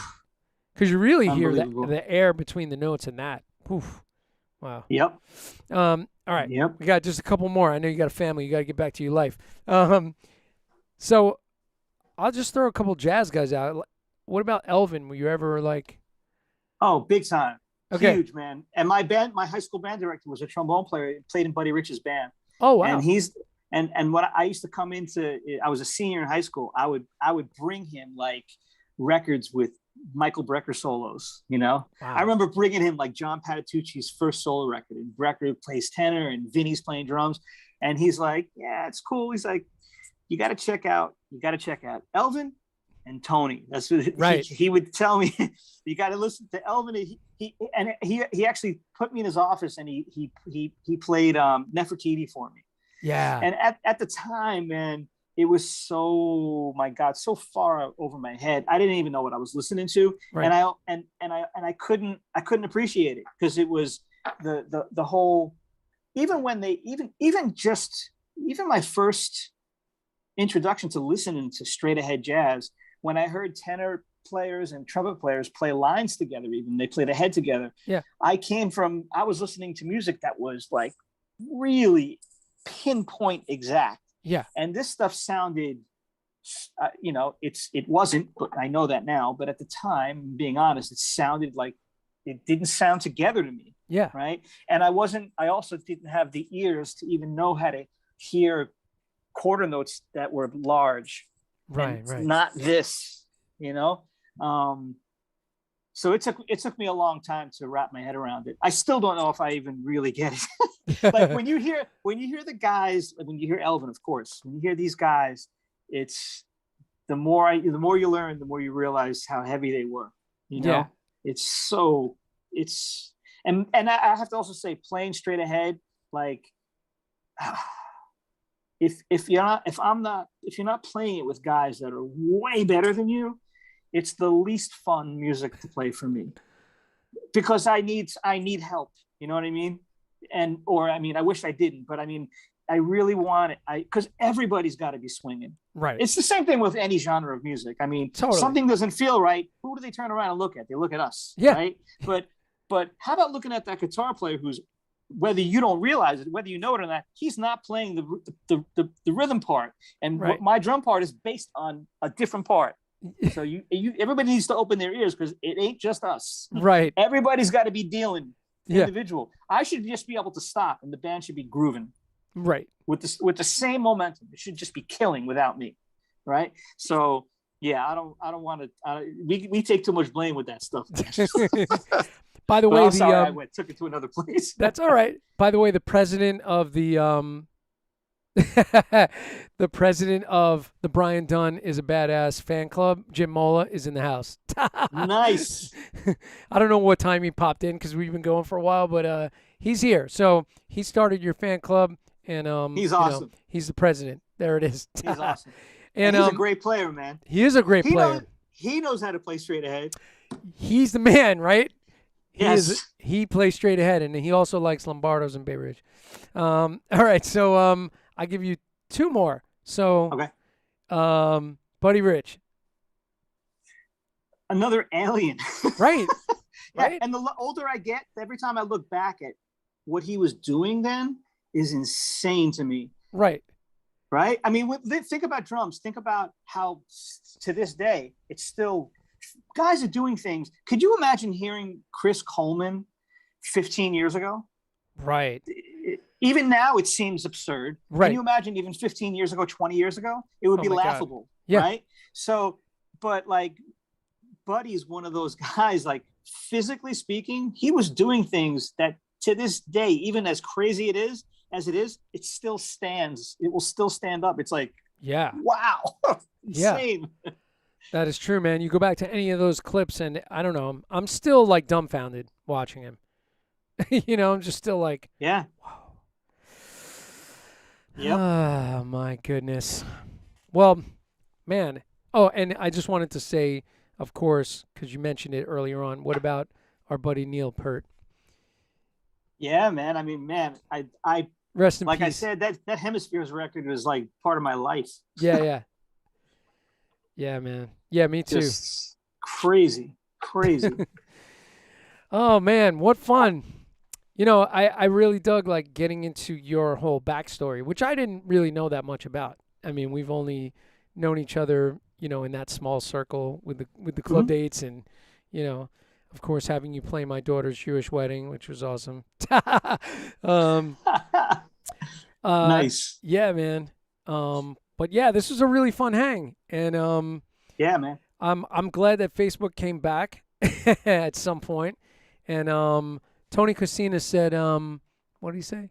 Tony Cosina jumping in the last second. Everything must groove to groove. Indeed. Well put. Yeah, Tony. man. Is Jim still there? Mola, you still here, buddy? Let's see. I don't know. We'll see if he answers. Mike B was in We- the house, by the way. Mike B, that's my neighbor. He's not a drummer, but he hangs. Oh yeah, Mola's still here. I did a club date where he was singing. And Oh I was yeah, the yeah. drummer. Yeah, he was a singer, and like every couple of songs we play a tune, and he was turning around throwing money at me. Was he? Oh my god, Yes. he's hilarious. He's hilarious, man. He's just one funny cat. Yeah, man. What a great musician, though. He remembers that, by the way. He does. Yeah. Yeah, he's a great singer, man. Actually, when I had him on the show, I was talking to him about his ukulele record, which he was like, "How do you know about that?" I was like, "I do my homework, man." Yeah. All right, man. Nice. Well, man, Nice. this was super fun. We're definitely going to get this over on IGTV soon, and hopefully we'll do it again one day. And Cool, man. yeah, man. By the way, I'm gonna talk to you about getting Ralph on the show. His management got back to me, but I haven't Okay. spoken to Ralph directly. But I want to get Ralph Roll on the show. I saw That's him a with bad Chic a dude, couple man. years ago, man. Did you ever get to play with Niles? I never did. Oh, Never that was did, man. that's my last question then. One artist that you haven't played with that you'd still love to work with. Stevie. Yeah. All right. Could happen. It was going to be Stevie. I was going to say Stevie or Prince, but I can't say Prince anymore. That's right. Rest in peace, Prince. So Stevie. I say Stevie. It almost happened for me a few times, actually, because of Ray, Oh, like but it fell through. with the TV I was kind of supposed- stuff, or like It was actually one of them was a Showtime. Well, no, it was the Apollo Spring Gala, and that I was asked to do it and I couldn't do it. And then there was the unveiling of the Martin Luther King Memorial in D.C. oh wow, And the day they exposed it to the public, it was the headlining artists were Stevie Wonder and James Taylor. oh wow, And I was going to do both of them. And we backed up a bunch of artists the day before. India Ari was one of them. Not Gerald Levert, Eddie Levert, and a bunch of people. And we played that night. And then the next day there was a massive earthquake. oh my God, And the whole thing got postponed. And when the gig came around again, they offered it to me, and I was going to go on the road, and I couldn't do it. So there was my opportunity to play with James Taylor and Stevie Wonder. oh my God. Listen, those cats are still around. Could still happen, right? Yeah. Just gotta keep thinking. Put it on your vision board. Oh, by the way, Jim Mola said he was putting big bills on your small Tom. He's such a clown. That's great. Yeah, man, I can't use a 12-inch Tom. I can't do it. What's your first Tom? A 10. It's really the only one. I Yeah, just yeah. play with a 10. Yeah. I use, well, on my recording kit back there, it's actually 8, 10, 12. But my 10 is my go-to. I don't know. I just love the sound of it and the feel of it. Me It's too. also the certain tension to a 10 that I like, you know? Like in a certain tuning range, it just feels right. I don't know. Yeah. For And me it's- too. It's yeah. punchy. Yeah, absolutely. I like the tom. I make my toms kind of loose, but you can still get a higher pitch with the head not being too tight. Right. You got to work. The way my drums are set up, like if you're gonna do anything on the toms, you got to really come to work hard. Gotcha. I get nothing back, but I like the way it sounds. Yeah. Got it. Sweet. Well, man, this was super fun, and I have to say, everybody should go check out your website just to know what's going on with you. Definitely check out the touring schedule for Hall & Oates coming up, because I know November 7th, I think you guys are playing next. Yeah, we're doing Indio, California, and then we go to Hawaii for like 10 days. Oh, that's terrible. And then we're going to be and then we're going to be in Connecticut in December. Okay. I got to mention one thing really quick. There's do you know a guy named Everett Bradley? Everett Bradley. He was the percussionist with the Hall and Oates for many years before Porter Carroll got in the band. Okay. And Everett has this band, this project called Holodelic. Holodelic. And it's Christmas music. And it only happens in the month of December. And it's basically the vibe of the music is P-Funk. Oh, cool. But it's all original music. But it's like if P-Funk were to play Christmas music. Christmas songs. That's what this is. Wow. Super ridiculously funky. And everybody's wearing outfits. He has like a giant white afro with Christmas lights in it. His alter ego is called Papadelic. Wow. It's the sickest. You can't even believe it if you go to one of these shows. And we're doing 12 gigs in December in a theater in Manhattan. We're doing like 3 gigs a week. Like a Broadway theater? It's the Something Ellis Theater. I can't believe I don't have it in front of me. If you look up Holodelic, and I'll put it in the description once it's archived. Okay. Yeah. Holodelic. Holodelic. I think he definitely has it's just look up Everett Bradley. Right. Everett Bradley and Holodelic is the name of the project. And man, he's been doing it for maybe 5, 6 or 7 years, I think now, but it gets bigger and bigger every year. Oh, I mean, wow. People in New York come out, man. Everybody comes out. Not everybody, but a lot of people come out, and nice. It has to be seen to be believed. You can't even believe what you're going to see. Never mind what you're going to hear. Oh my God. That sounds amazing. Yeah, I look forward to that. Like we'll do our last gig in December, and I'll be thinking about that gig for the next 10 months. Wow. Just can't wait to do it again. So it's really cool. Oh, that's awesome. Who's playing bass on that, by the way? Clyde Jones. Okay. The guy that does Hall and Oates. Cool. And Nikki Richards is one of the singers. Oh, wow. Amanda Homey. Jonathan Aarons plays trombone. Vinny Miranda plays guitar, funky guitar player. Mike Eckroth plays keyboard. It's a killer band. Wow. It's a killer band. That sounds amazing. Yeah, I'll definitely get the link and I'll put it up in the description once it gets archived over on YouTube. That's awesome. I'll send you the name of the theater we're playing in. Okay, I just cool. don't want to do it now because I'll have my screen. I'll disappear if I go looking for it. All right, no problem, man. Anything else you want to plug that's coming up? Nope. Okay. Just gonna hopefully I have some recording at the house soon. yeah, definitely. But it's been great, man. It's been amazing for me. Saved my skin. I have to say, man, like all those all the little video clips you putting up on Instagram, from sessions that you're doing, which is always fun to watch. It's always killing. It's always grooving. But it's great. You're doing all these sessions, and I imagine over COVID, over the last couple of years, it must have really been, you were digging into that, right? Because you weren't on the road. Yeah. And big time. I wasn't ready for it. I don't know where I didn't think people were going to be able to spend money. Not that I was making a lot of money, but right. I'm dying because I'm like, how am I going to work? I'm a musician. And then now there's musicians hiring me to play. It's like, wow. Yeah. I can't believe it. But apparently it's happened to a lot of people. So people just decided to use the time wisely and invest in themselves, I guess, and spend a little money. So Back of the Bus Productions, right? Yeah. I love it. So remote sessions, people. You need drums on your session. There you go. You know who to call. Awesome. Yeah, this was super fun. And by the way, I just want to, I always do the top of the show, but I forgot. I just want to thank Prologix Percussion for all their wonderful products from Prologix. Sabian Cymbals, of course, and Black Magic Designs for all my crazy switchers and fun stuff that I do for the tech thing, and Offset Pedals.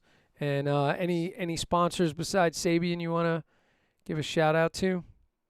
DW Drums. Yeah, man. Vic Firth. Daryl Evans. Yep. Yeah, man. Killer. Nice. All right, my brother. Well, awesome hanging with you. And same here. Thanks to everybody who came out in the chat and hung with us tonight. So we appreciate you absolutely. And this will be, of course, archived over on YouTube, and maybe in about a week on IGTV. I'm kind of backed up on the editing. I actually just had knee surgery on Friday, so I am not able to play with my left foot right now, which is really a bummer because I'm a lefty. And so man. I will be spending more time at my desk than probably for a few days, so I'll get to some editing. I got to get some of these shows edited over onto IGTV. But yeah, man. Mola, thank you for hanging out, Mola. Jim Mola. Nice. The man, the legend. My guest, Brian Dunne, thank you for hanging out tonight. And we'll see you guys on the next one. I'll see you guys Monday with Mike Clark, and of course Thursday night for the Hand Technique Workshop. And we'll see everybody soon. Have a good night, everybody. See you later.